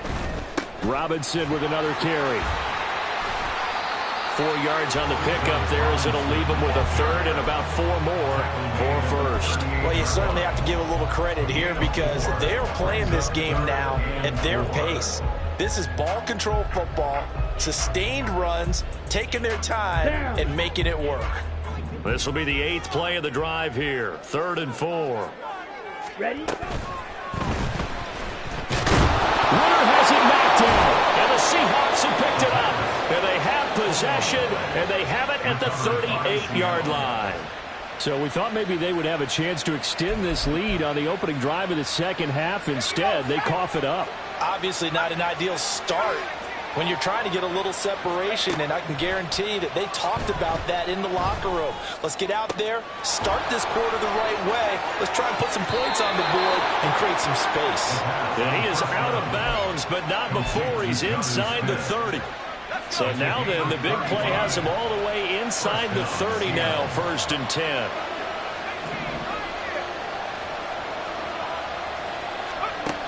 Looking to throw. Got a man, and he hits him in stride. And he'll go down right on the edge of the red zone following a pickup of about 7 or 8. A 7-yard pickup brings up 2nd and 3 at the 20-yard line.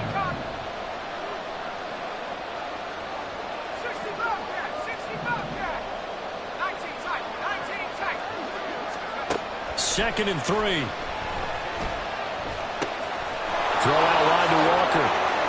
And able to get him down, but he does reach the 5. And quickly they get to the line.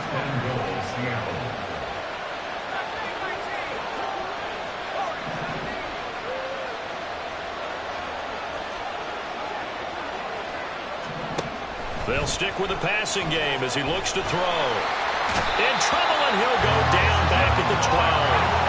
2 of their 3 red zone trips so far they've come up empty on. They'll look to reverse that trend on 2nd and goal.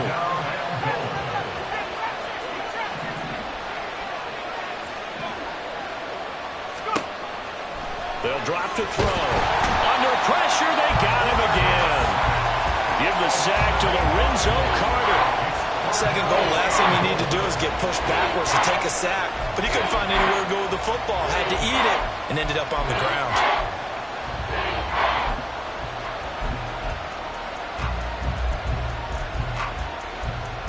Two straight sacks have them backed up now for a 3rd and goal. Now they'll audible to something else.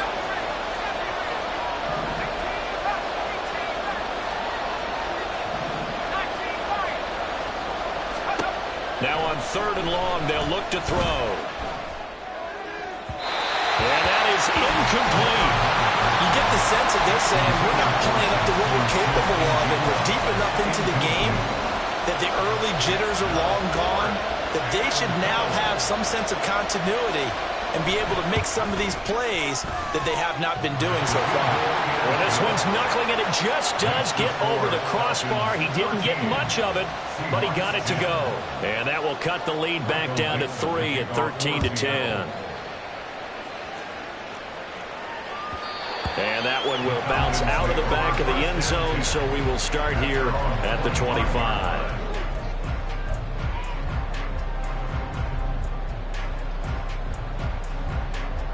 Let's go. About set to begin their next drive, the Falcons offense at the line. And last drive, obviously not what you're looking for. You've got the lead. You got to protect the football. So in other words, someone got lucky because they've been moving the ball really well and wearing them down. In this case, though, giving up the football doesn't make them very happy. They can't wait to get back out there and atone for it. Yeah, try to atone for it here on this drive. My first thought is surprise because that's one of the better tight ends around, and I've seen him pull in balls like this before. But how about a little credit to the defense forcing that incompletion? Ritter from the gun. And this one incomplete. Threw it down at the feet of his receiver. A couple of quick incompletions, and now they're just one more away from getting off the field. They've got options now. Could they dial up a blitz here or just drop everyone into coverage to crowd the throwing lanes?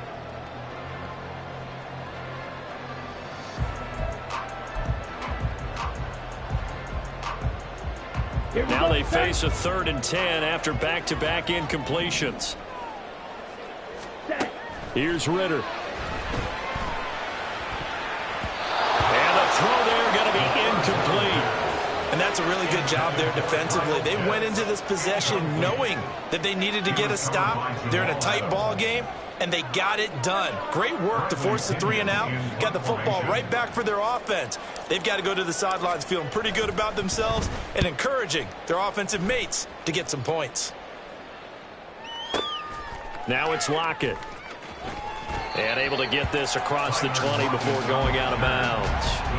A big boot that time. 57 yards the official distance. And it will be 1st and 10 as they take over.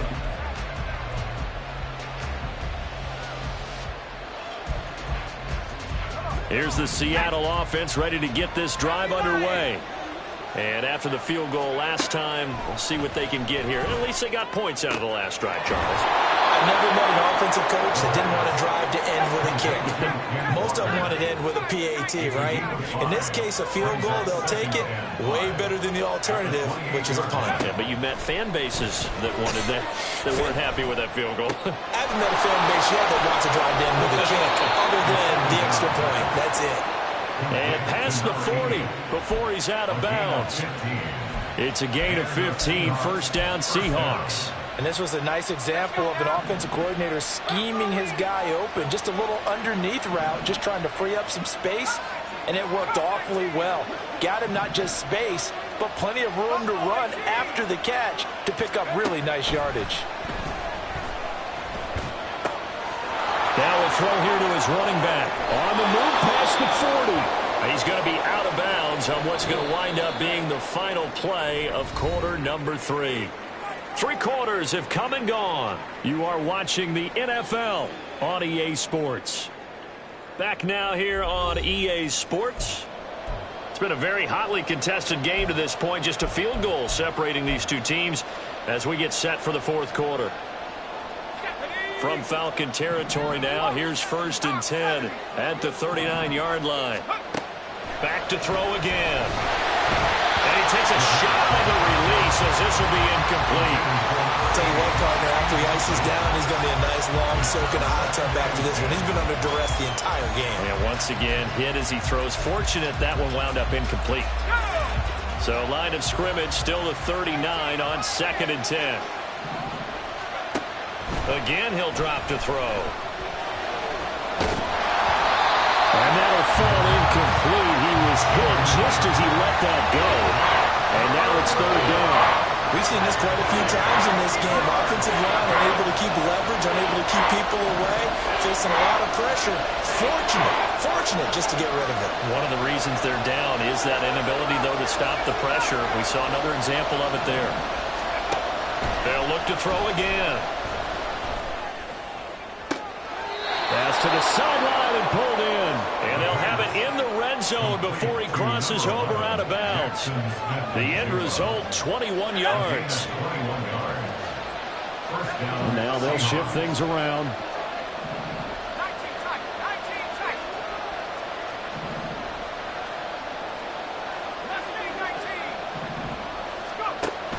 They'll look to throw now on 1st down.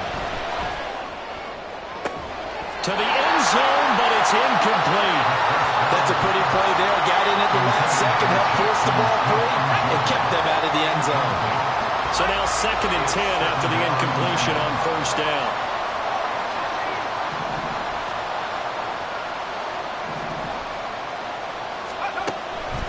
They'll set up to throw.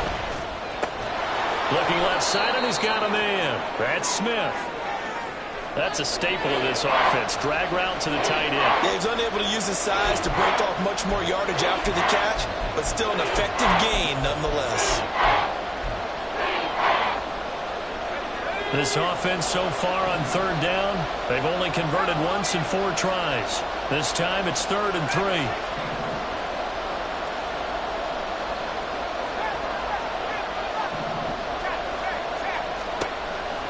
He'll look to throw. Zone caught.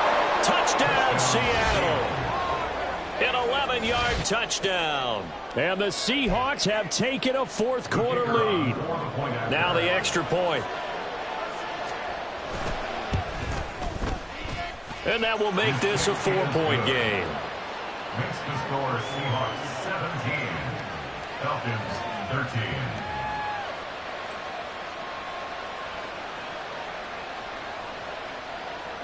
Michael Dixon, the kickoff for Seattle. Set now to kick this one away, and off it goes. And that one will bounce out of the back of the end zone, so we will start here at the 25.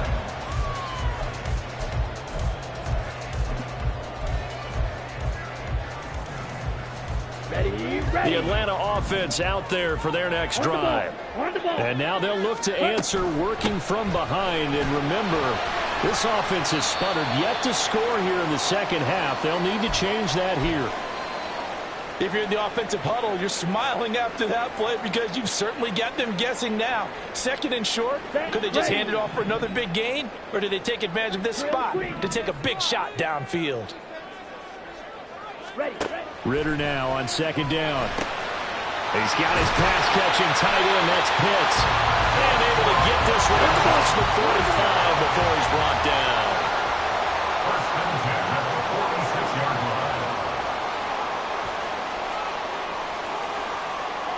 line. Ritter, he wants to change the play here.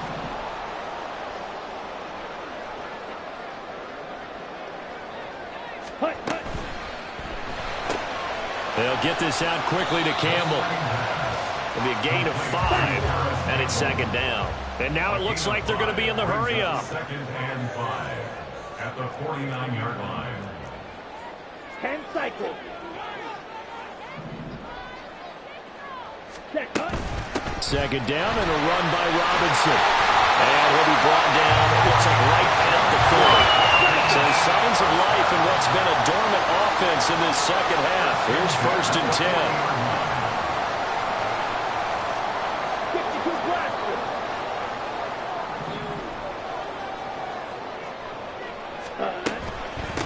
Straight ahead, it's Robinson. And give him 6 yards here as he stopped near the 35 at the 34. And from the 34, here's 2nd and 4. Brings up 2nd and 4.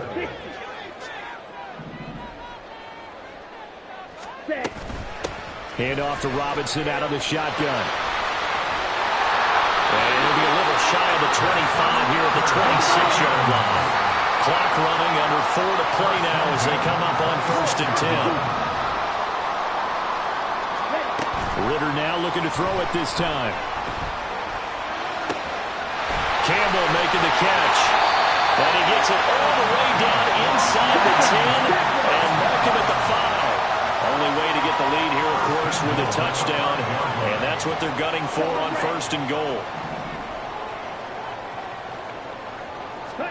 Ritter will set up to throw it. Escaping the... And he'll take it into the end zone. Touchdown! Desmond Ritter, a 5-yard touchdown run. And the Falcons answer back with a touchdown of their own to take a 4th quarter lead. If you're going to play quarterback in the NFL, you've got to have great vision, and you've got to remain calm when things break down in the pocket. Both of those traits were on display there. He surveys the situation, sees the middle of the field open, so he's just going to step up and take it himself. Very well done there. True able to connect on the extra point, and that gives him a 3-point lead.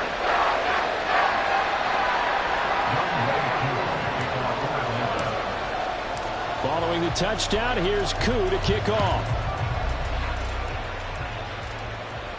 Fair catch going to be taken, and this will be moved out to the 25.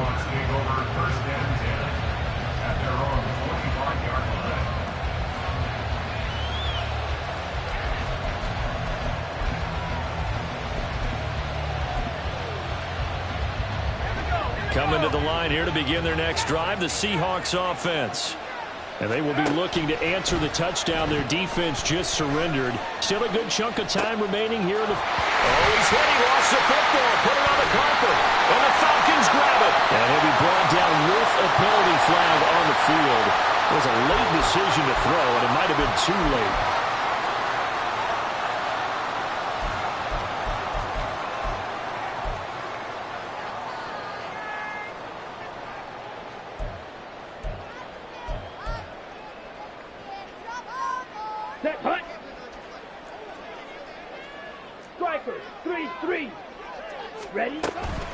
A give left side to Robinson. They'll cross over out of bounds right at the 25.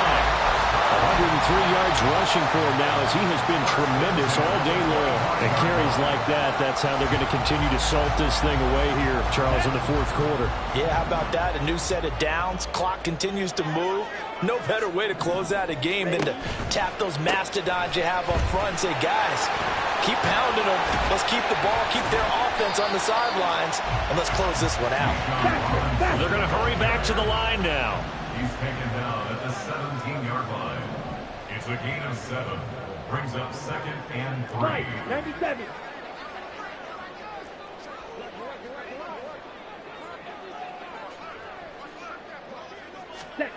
Now here's a little touch pass as they tap it quickly to their receiver.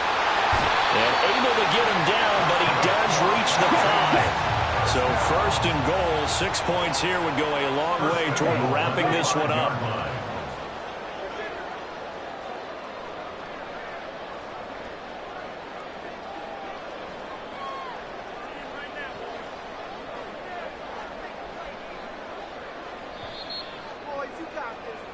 So it's Falcon football as we welcome you back.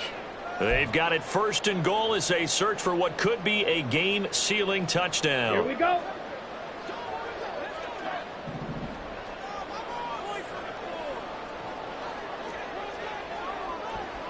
Trouble, 38. On the ball. Set. Oh, they're going to run a little pop pass here. And he gets in. Touchdown. Drake London. A 5-yard touchdown. And the Falcons get an important score there to extend their lead here in this fourth quarter. Extra point by Koo, up and good. And his guys will take a 10-point lead.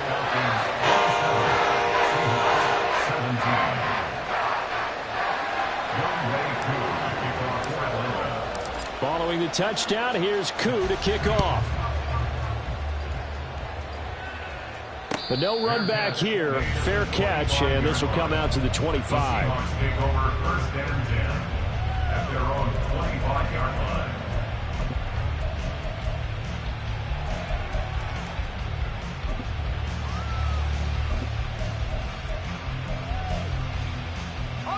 This is 1st and 10.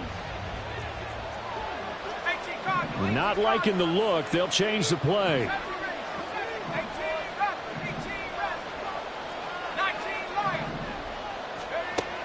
They'll try and start this drive in the air. He completes this to Walker. And he takes us beyond the 35 before going out of bounds. Clock management definitely critical here if they want to get back in this game. Absolutely agreed. They have to up the tempo in this case, down a couple of scores. Want to make sure they have a chance to win this ball game. All 3 timeouts remain, but they've got to score quick. It's 1st and 10.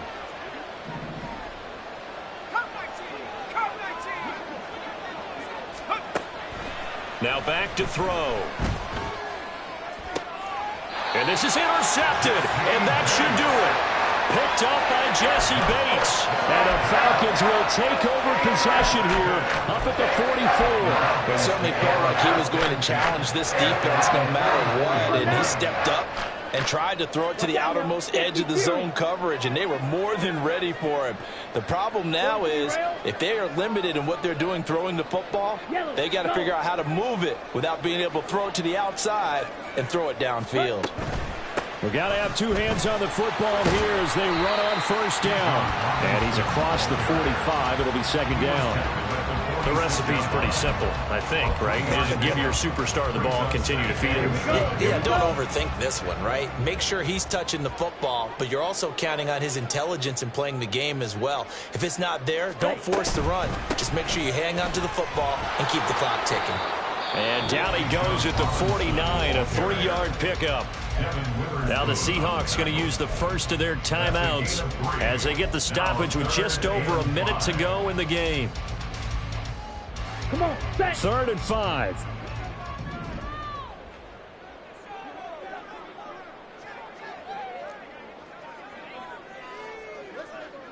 Shot, 17. Go red. Jet, jet. Hut, hut. Robinson, he'll try the left side. And it's not going to be enough here. A gain of 4, about 2 feet short of the marker, 4th down. This late in the game, Charles, I think you maybe seriously have to think about going for it. Especially where they are in terms of field position, because this is almost like no man's land. Might hurt your punter because there might not be enough space, maybe too far for your field goal kicker. I'm like the old rule. Possession is 9/10 of the law. Possession is 9/10 of winning the game. Go for it. Get the 1st down. Close it out. The punt team on now as Pinion sends this one away. And the fair catch is taken at about the 13-yard line here. And just a 30-yard punt that time. And it'll be Seahawk football as they take over deep in their own territory. They'll come up 1st and 10 here.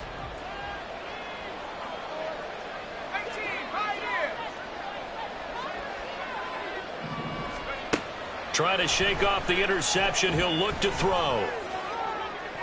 That's to the sideline and incomplete. Give him big credit for his coverage right there, because when he saw the route break deep, he stayed in position to prevent a completion while avoiding any risk of a flag.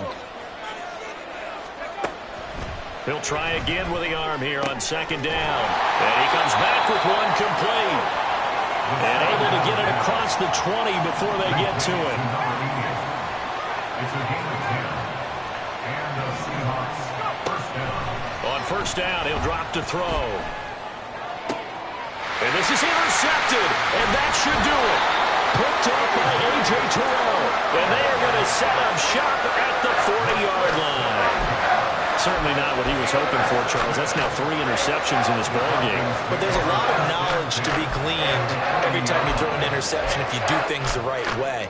And hasn't there been a pretty darn good quarterback along the way who threw a lot of interceptions early, learned from them, and became great later? Who would that be? That'd be one Peyton Manning threw 28 his rookie year. That's the NFL record. How'd things turn out for him? I think okay. He's a guy in all the commercials now, right? Yeah, I think he's doing okay. 1 yard gain. So time runs out. It's a victory for the Atlanta Falcons, and they've got to feel good about this performance. I think you'd agree, matched up against a top 5 defensive unit in the league, and they pretty much had their way. Yeah, that was the interesting part about it, because normally when we see this defense play, they have their opportunities, and they make their plays, don't they? They knock them back on their heels. They take the ball away. They change field position. In this case, what you said is so apt. They had their way with them, took it to them, and knocked them back on their heels and surprised the heck out of them. So for the Falcons, they level their mark at 4-4 on the year. And they'll get to stay home again next week. Meanwhile, for the Seahawks, the loss will drop them to 6-2 now on the year. And they'll try to get back to their winning ways next week as they head to Santa Clara to take on the 49ers. That'll do it for us. I'm Brandon Gaudin alongside Charles Davis. Thanks to our entire crew as well. We'll talk to you next time. So long, everybody.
We are technically 5 miles east of Washington, D.C., and that's where you find this place, FedEx Field in Landover, Maryland.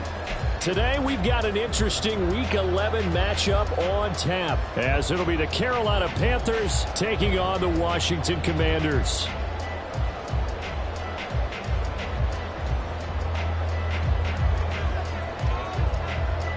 The NFL season has hit high gear, and off we go in Week 11 on EA Sports.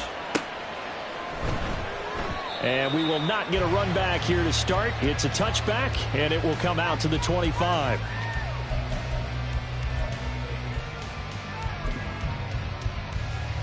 Here we go, set. Howell, first play, going to throw it. Pressure comes in. He's brought down. It's a Panther sack. Ashton Davis. It'll go as a loss of about 8 as he gets in there to drop him. Second down, Howell now. Completes it right side to Cooper. And past the 40 before he's out of bounds. The extra effort after the catch makes it good for a gain of 26 and also a first down. And let's face it, that what we just saw there, not a surprise, is it? I mean, this is what he does well. And if you don't tackle him as soon as he catches the ball, this is the end result. Big yardage afterwards. Got the speed to eject. Down the numbers. There he goes. Big yardage that time for Washington. 43 yards. Despite writing it down in my notes, I never give enough credit to the offensive line, and we have to here. The protection, that's what made this play a success. Quarterback had to wait for his crossing route to develop, and that takes a little bit of extra time. Excellent job by the big fellas up front. And down inside the 10 here before he's out of bounds right around the 7.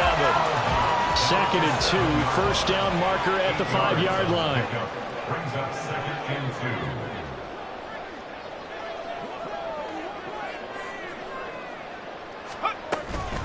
They run it for the first time with Tony Pollard. And nothing doing. He's immediately taken down at the line of scrimmage. He got maybe a half yard at most, but officially they'll be left with a 3rd and 2. All runners count on their eyes to find the gaps and creases, to find open space.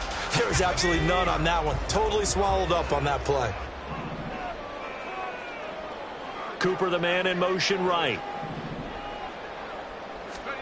3rd and 2, here's Howell. And this is a rocket pulled in by Cooper. Complete. Touchdown, Washington. Amari Cooper, his 6th touchdown of the season. And the Commanders are on the board first here this afternoon. Picking up where they left off before the open week that they had last week as they won going into that. And no signs of being stale. No, and that's really big for them because there's a trust factor that goes into this. Because what often happens, if you win the game before your open week, you should get more time off. But if you win the game before the open week, get more time off, and don't play well the next time out, that goes away. So they're making a statement that they like that time off. Kick team out there for the Commanders as they send this one away. This will be brought out from the middle of the end zone. And not a good return here at all as they'll be forced to start at the 12-yard line.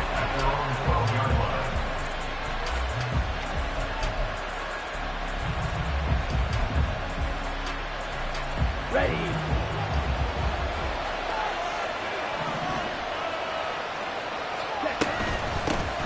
They'll start this drive out on the ground.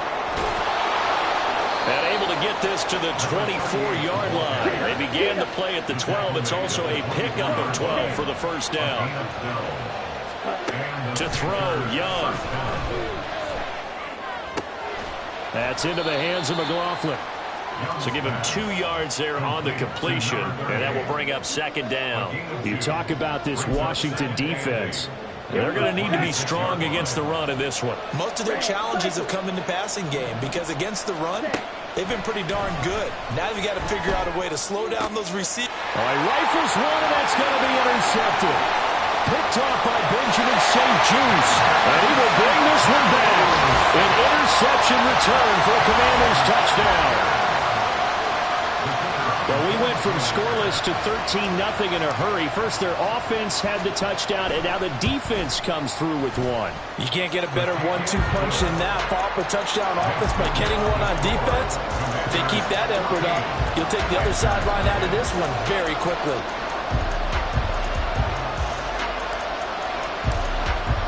So they throw the pick six. They'll get another shot at it now as this one's in the air. And here comes a return from the middle of the end zone. And he'll be brought down shy of the 20, so the decision to bring it out of the end zone, not a good one.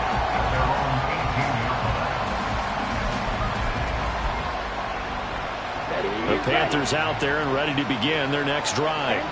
They find themselves in a good-sized hole here, and a good-sized hole early on in this game as they come up on first down. The drive starts with a completion left side, and he'll be corralled well upfield right around the 40-yard line. So quickly all the way up at the 40-yard line. The give is to McLaughlin. And some room to maneuver. And some nifty running here as he'll take this across midfield and down to the 47.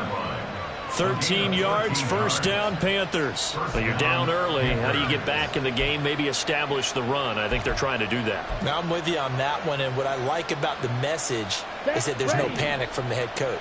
He's already told his offensive coordinator, let's run the football, let's get things settled down a little bit and find our way back into this game. He finds his man, complete. That's McLaughlin.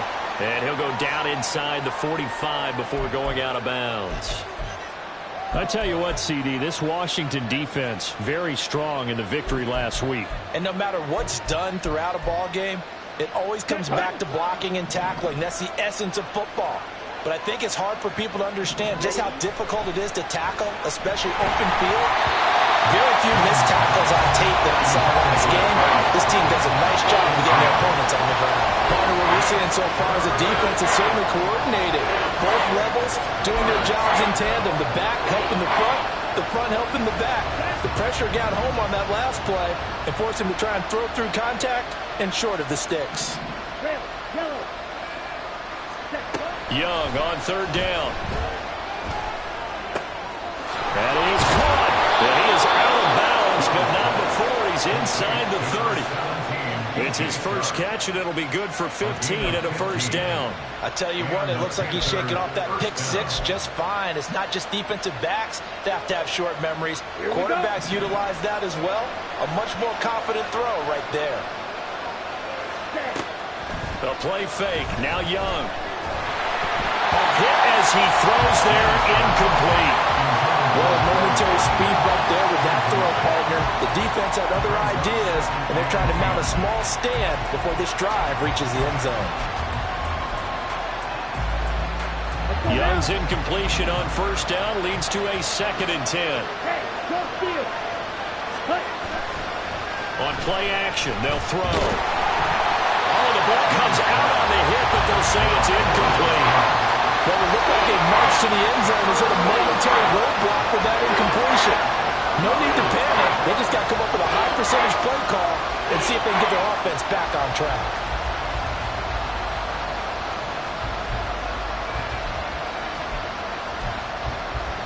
This offense was on the move. Now 2 straight incompletions have them looking at 3rd and 10.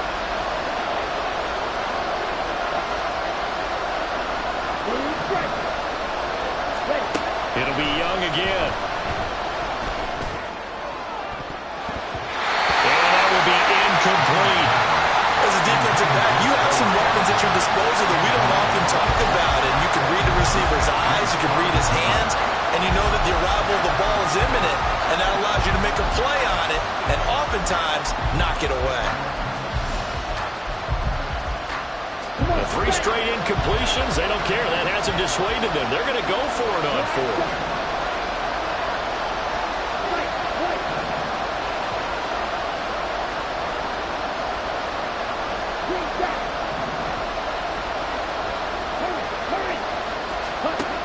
Young to throw it.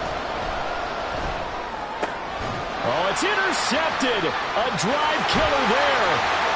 Jalen Petrie picks it off.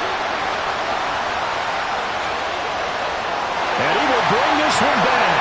An interception return for a Commanders touchdown.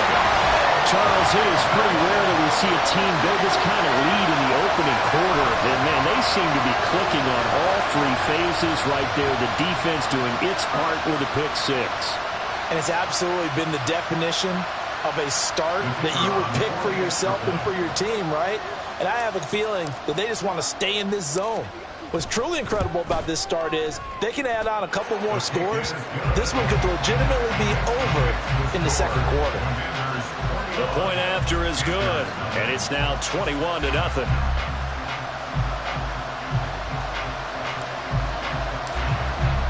So how about this for a start? 21-0 here in the first as they kick this one away. And this is going to be returned from the middle of the end zone. And they'll start this drive just across the 30. Pretty nice work on the return.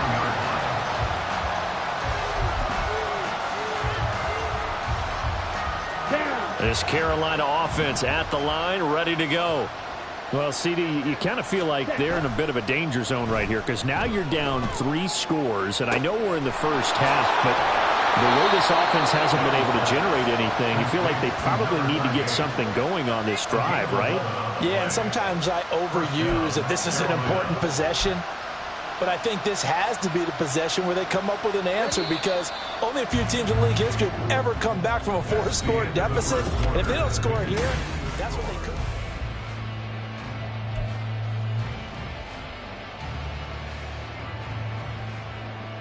Let's go. Check White. On the handoff, McLaughlin. He'll get this up to about the 44. Oh, that's a real nice job there by the defense in front. They just engaged and held their ground. But how about the guy who made the play? We often talk about whether they take a good first step or not.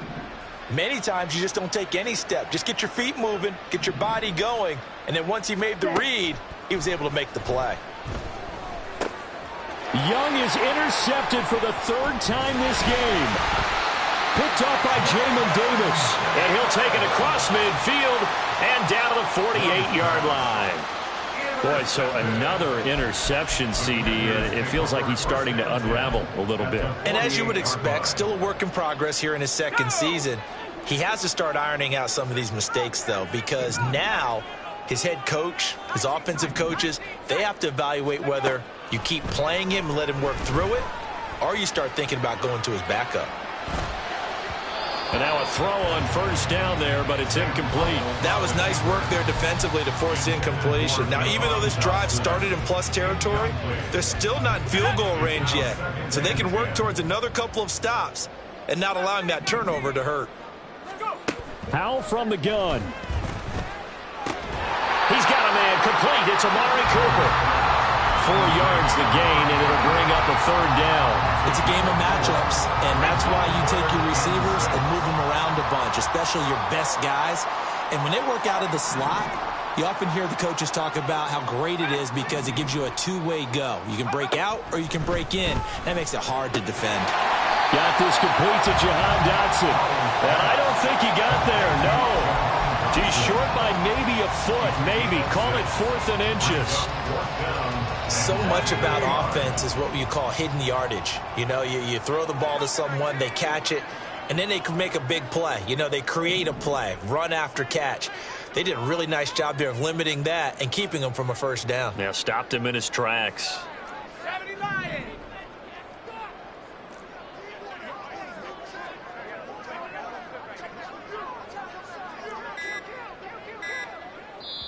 And Washington now going to use the first of their 3 timeouts. They'll have 2 remaining as we step aside here in this second quarter.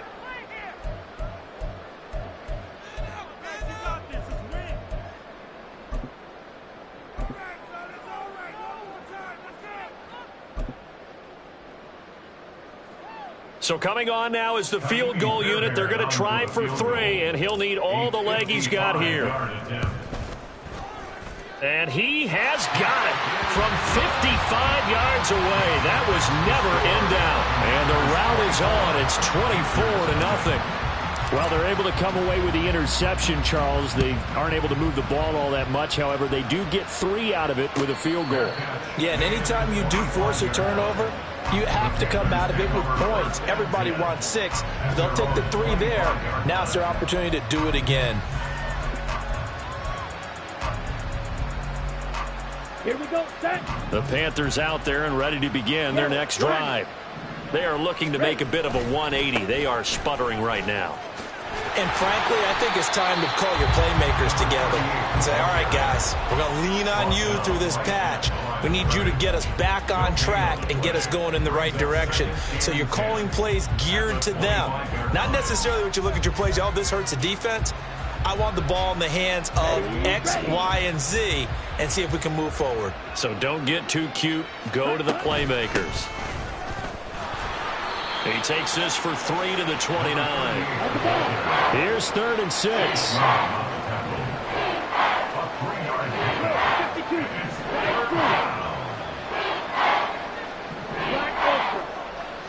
Ready? Looking to throw, Young. Well, had his hands on it, couldn't bring it in. Pretty symptomatic of how this game's been going. I know this offense was expecting to do big things, but it certainly hasn't turned out that way, at least not through the first 3 drives. They're definitely going to put their heads together and start concocting some offense that'll move the ball downfield. Smash, red. Yellow, blue.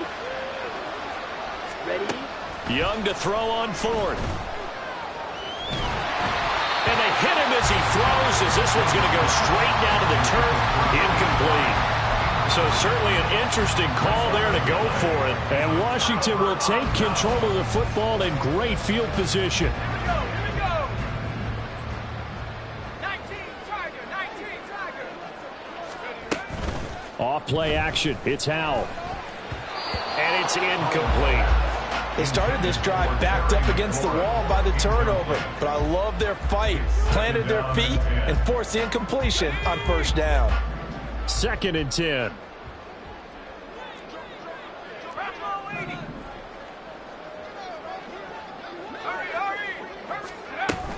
Pollard will take it up the gut. And he'll take this down just shy of the 25-yard line. A short gain of just over 2 yards as the first half clock dips inside of 3 minutes. They'll be in search of 8 yards here as they hope to convert the 1st down.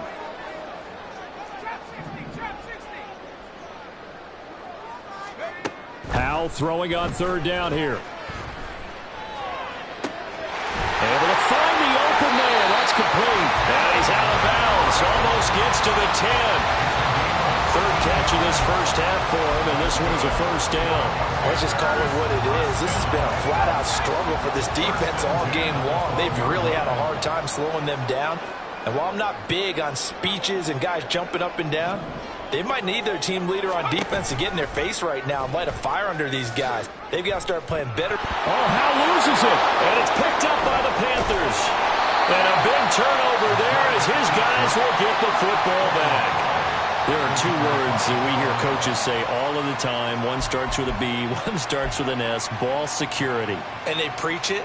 They have it up in meeting rooms, right? You see the signs. They talk about it all the time. But still, when you've got defenders out there who are preaching, hey, we're going to take the ball away from you, no matter what position you play, you've got to take care of the rock.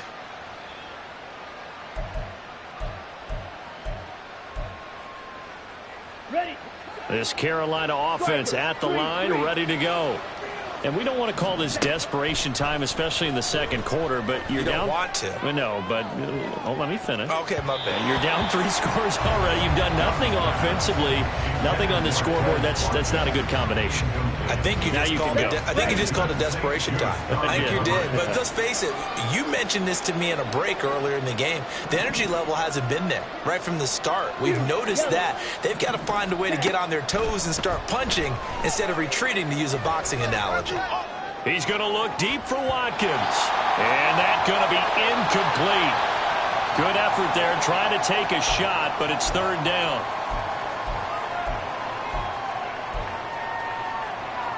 Now, right where this set of downs started, they need a full 10 here to pick up the 1st down and move the chains. Check, pitch. A carry for McLaughlin. And he'll only get this to the 14 as he'll come up well short of the first down. The offense stays put. They failed twice already in this first half, but they're going to go a third time here on fourth down. Now, meanwhile, they go for it on fourth down, and my goodness, incomplete. Boy, a curious decision to go for it. Doesn't pan out. And now possession will go over inside the 15-yard line. Here's a 1st and 10 at the 14-yard line.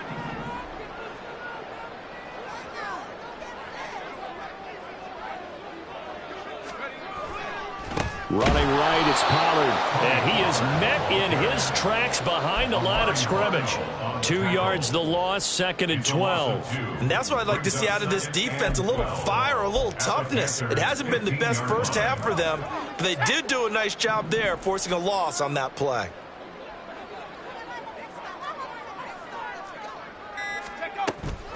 They go back to Pollard on 2nd down. And they get to him quickly here as he stopped right around the 13. After getting stuffed on 1st down, not much better there. 2-yard gain. Here's 3rd and 9. Back to throw. Howell. Here's a screen now for Pollard. And oh, he's just going to be short here. Barely. Maybe by a half a foot. It'll be 4th and inches. The screen does get him 9, but it also brings up a 4th down. And we're going to get a timeout with 2 seconds remaining in the second quarter.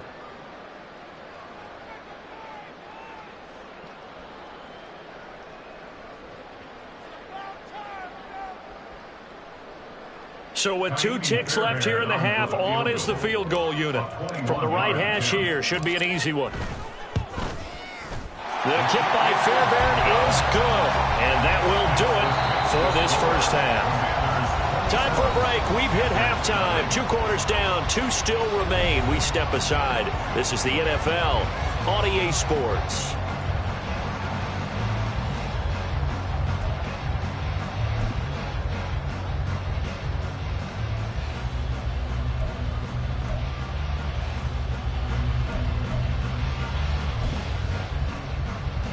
Welcome back. Charles and I settled into the booth, ready for quarter number 3.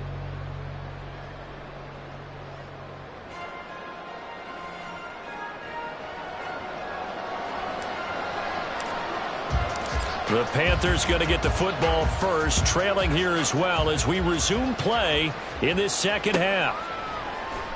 This will be brought out from the middle of the end zone. And no chance to get away as they'll get him down at about the 17-yard line. They're on the 17-yard line.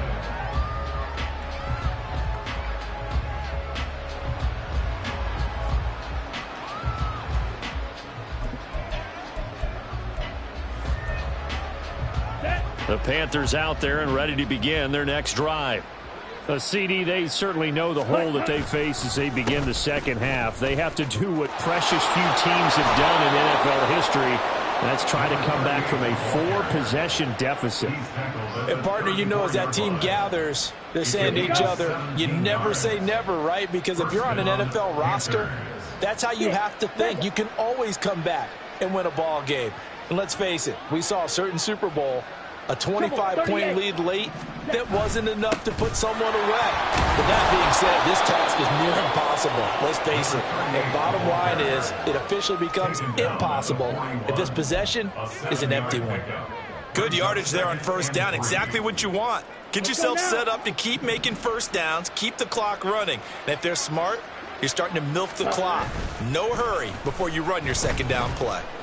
Going deep here for Watkins. And his pass is intercepted for the 4th time today. And the Commanders are going to get it back here just past the 35.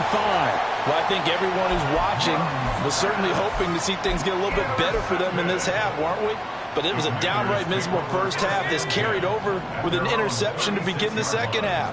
That's a defeated offense right there, and there's still a lot of game left. I don't think that's the last turnover we're going to see today, partner. And now the drive starts with a completion out to the right. And he slips up past the 45 before being tackled. Right off the bat, it's a first down to start the drive, 12 yards.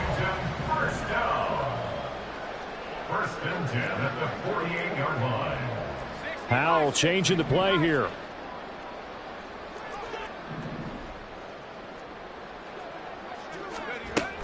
They'll go with Pollard here on first down. And he's fortunate to get anything from that. Give him a yard up to the 49.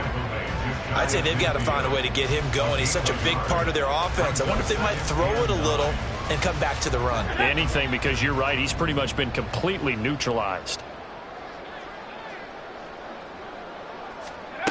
Second down, Howell back to pass. Flushed out right. But the defense, they get to Howell. He'll go down here. You know, on these types of plays, we're always looking to assess blame. Okay, where did it break down? Sometimes it's just a great play. They'll come up now, 3rd and 9. Howell, he'll look to throw it. He's got it at the 15. And now they're inside the 10 as he's brought down at the 9. They're able to convert on 3rd down, and that sets up a 1st and goal. This play is a thing of beauty when it works as designed because they let the running back slip out of the backfield and head down the sideline on a wheel route. Number one, it's easy for him to get lost. And number two, really tough for the linebacker to run with him. And this ball's right on the money and leads to a big play.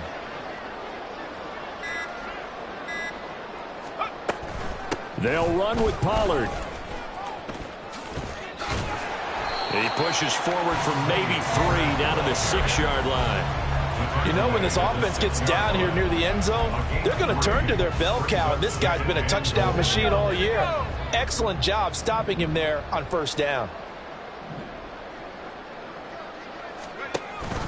Pollard one more time. And not a whole lot there. He does get a couple, taking it from the 5 down to the 3. Well, they're hoping that the second half is better for him than the first half. They've got to find a way to get him going. He's a big part of their offense. Pollard. And he'll get him a bit closer as he's down to the 2-yard line. Only a yard that time, so now a decision to be made here on 4th and goal. You know what? I know it's 4th down and they've got a big lead, but go for it. Yeah, and why not, right? Because they have the big lead. But don't you have to have a little bit of admiration for these guys on the defensive side of the ball? They've been shoved around this entire game, and they're making a nice goal line stand here. It would be fun to see them stop them on 4th down, wouldn't it? Yeah, but it's like putting whipped cream on broccoli at this point. So what you're saying is they're going to go for it on 4th down. They're going to get it, aren't they? I would. And he'll elect not to run with it. And a fair catch on the kickoff will move the ball to the 25. At their own 25-yard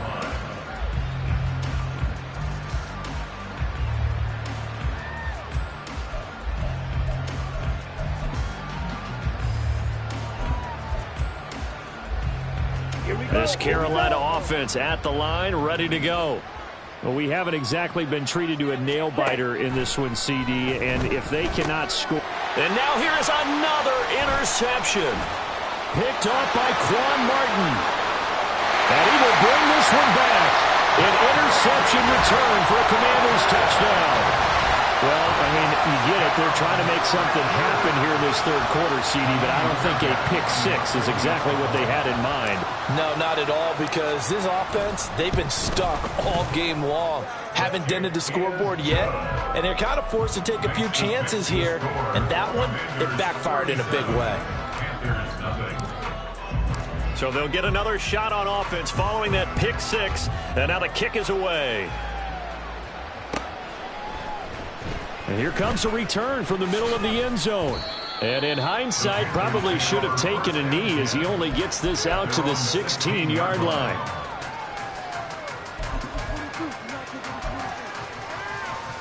The Panthers out there and ready to begin their next drive. Well, we're still in the 3rd quarter, so there's some time to kind of clean this up and make it look more respectable now. A win, that's probably gone out the window, Charles, but I don't know. Do you look at this as a time to just improve and maybe start to look towards the future?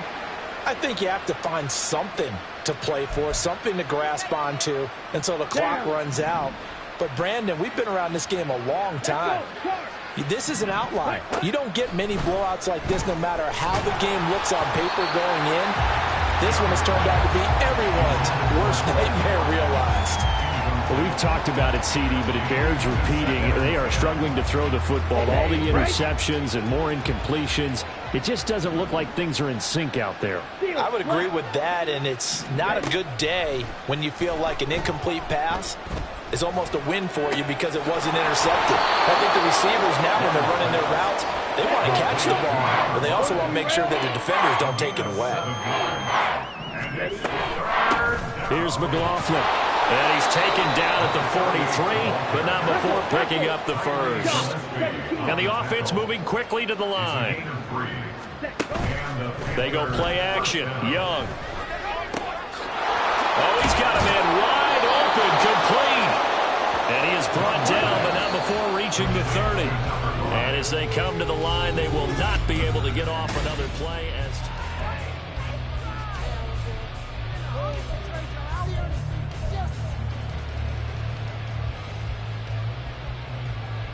Ready up. So 1st and 10 now from the 30. Set. Young. And it's intercepted at the goal line.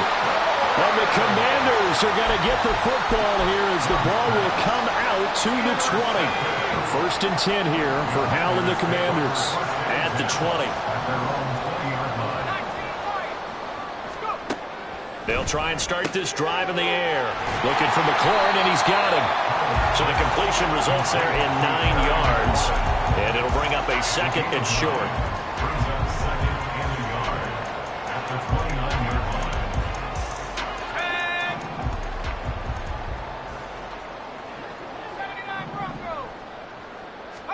line. Out of the gun, it's Howell.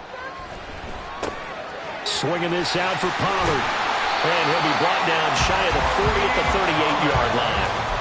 9 yards to pick up there, and it's a 1st down. That was a pretty favorable situation there. What would you call that? 2nd and manageable? Smart play, too. Didn't force it downfield when he didn't have it. Just checked it down, let him get the 1st down, and that's exactly what he did. And he'll be taken down, but not before he works it past the 50. The Washington passing game dialed in now. It's a 1st down.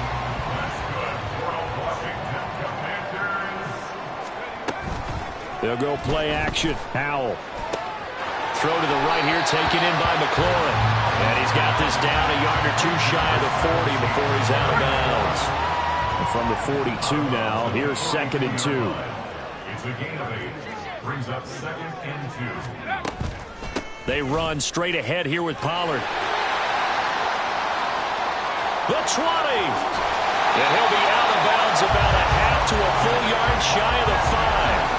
44 yards on the ground for him now on 9 carries. Hate to be blunt, but it is just continuing to prove to be the case that this O-line is manhandling this D-line right now. They deserve to roll up their sleeves and show up their biceps because they're... Touchdown! Tony Pollard from 6 yards away. And the Commanders continue to run up the score. They lead it big here in the 4th.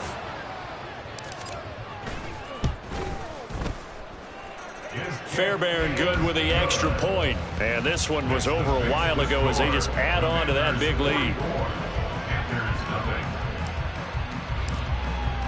Washington kick team back out there now as they will send this one away. And here comes a return from a few steps into the end zone. And the decision to bring it out, not a good one, as he's tackled at the 15. In this position, trying to get back into the game, teams are looking for a spark from their special teams. That's not what they got, though. They got a setback, and they have a long field to cover if they want to try and put points on the board. This Carolina offense at the line, ready to go. This one certainly has not gone according to script. You would have thought on paper that this offense would have its way here, but they certainly have not, and they trail big. After this, it figures to be a quiet trip home. Ready. 1st and 10, Young. And my goodness, another interception. Jalen Petrie picks it off. And his crew will take over with a football at the 35-yard line. Well, partner, I got to tell you, I'm trying to think of something positive to say for this offense, but I'd have to be a spin doctor for that one. This has been a tough performance to watch. And I think it's hard at this point to actually identify what's really gone wrong. I guess the catch-all is everything. Doesn't sound like real sharp analysis, but I don't have much else for you. And the scoreboard just lopsided, and it's been ugly from the get-go. It's a first down for Washington on a pickup of 11. Brandon, sometimes it just comes down to the power of suggestion, because I know exactly what they said all week long. We're coming off the open week. We'll have the fresher legs in the fourth quarter, and they will wilt when we get to that point. And right now, it appears that they're thinking that exact thing. Yeah, offensively, they had the bye last week. Defensively, did not. Is that really a big factor? Is that more talk during the week? I think the more that you talk about it, the more that you emphasize it, the more sometimes it comes true for your team. They'll come up 2nd and 7. Buffalo 18. 18, Pioneer.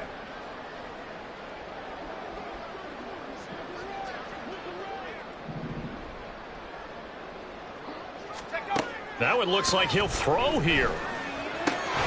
This will be caught at Samuel. And all the way down inside the 5 to the 4. That one goes for 16 yards. It sets him up 1st and goal. Partner, I know we're still in the afternoon slate here. Some primetime games still on the docket, but it's going to be tough to top this effort. What an offensive performance we have seen. They have been unstoppable from the moment we began this game, and they're not holding back. They're still throwing the football here in the 4th. They certainly are. And let me tell you something. If you're old school, you don't like this at all. But in today's football, you just go ahead and savor it. Watch a team execute at a high level. Doesn't matter what the scoreboard says. So the ball position now at the 3. Here's 2nd and goal. Now here's Pollard. And they are going to score again. Yet another touchdown as they just add to their totals. So it's a pretty good season he's putting together running the football. That now 10 rushing touchdowns on the year. And we know this is a passing league, and those numbers throwing the football, they seem to go up and up every year. But there's still something to having a reliable back you can count on in the red zone to bring things home for you. And that's what he's been doing all season long. Out is the kickoff unit as they run up and send this one away. And he'll just sit on this one as their drive will start at the 25.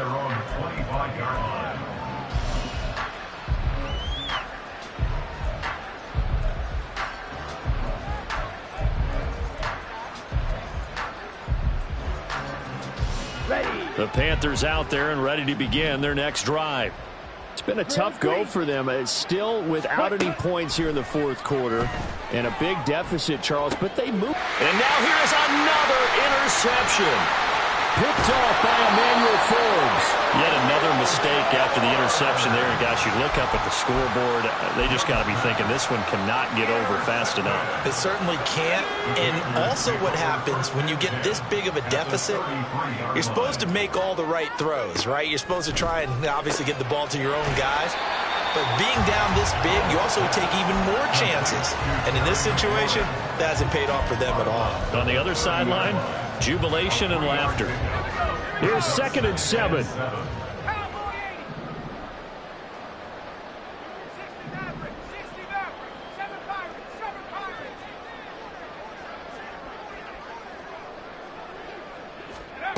Now Howell.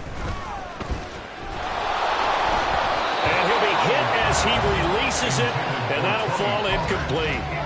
Well, let's face it, not a lot left for them to prove in this game, but they're still throwing the football. I guess, of course, CD, you could always get the backups some work. There's new plays to try out. But some people, let's face it, they just want to run the score up. It's fun. I love the way that you expressed that because you gave plenty of reasons why people like to do things. But ultimately, they just like to keep their foot on the gas, and they just want to tromp on teams. And what I like to see is, if you like to do that, how do you handle it when it comes back against you? On those days where someone can run it up on you, do you handle it the way that you expect your opponent to? If so, keep doing your thing. Meanwhile, on third down, they take a shot at the end zone, but it's incomplete. Well, I think it's pretty evident that any blowout isn't going to be big enough for them. They're already up 7 full touchdowns, and it's still not stopping them from throwing it deep downfield, taking their shots, trying to add more points. So here we go, fourth down. Howell Looking for Cooper, and it's intercepted. picked off by Ashton Davis. And the Panthers are going to get the ball back on the turnover as they hold on fourth down. At their own 19-yard line. Here we go, set. This Carolina offense at the line, ready to go. And let's face it, this drive is not going to have any bearing on this game, but it's kind of important for one reason, isn't it? It certainly is. You got to get points. And, okay, all right, I'm being facetious here. But you get points, you feel a little bit better about yourself as you move on to the next one. And that's another play that's painted the picture of this game overall. It's been a blowout. It's been continually fueled by big turnovers and stops for one side and an inability to advance the ball from the other. Young's incompletion on first down leads to a 2nd and 10.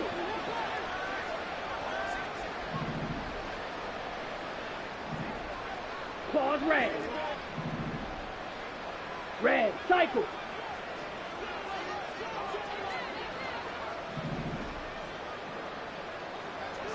Red, yellow. One final shot. They'll look to throw. And he takes a shot on the release as this will be incomplete.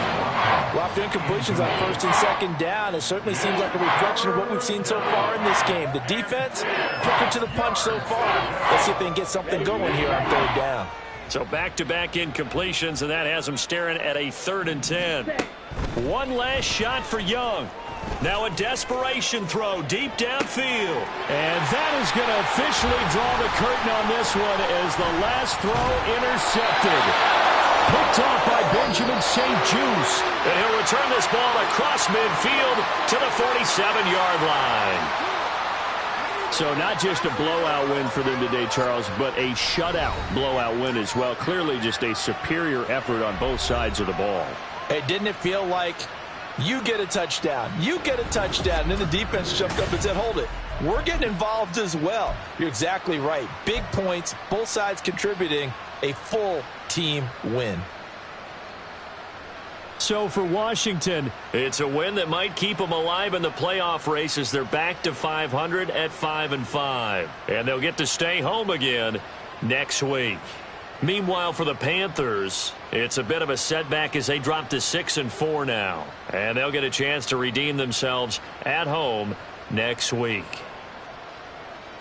Thanks for tuning in, everybody. Alongside Charles Davis, we thank our entire crew.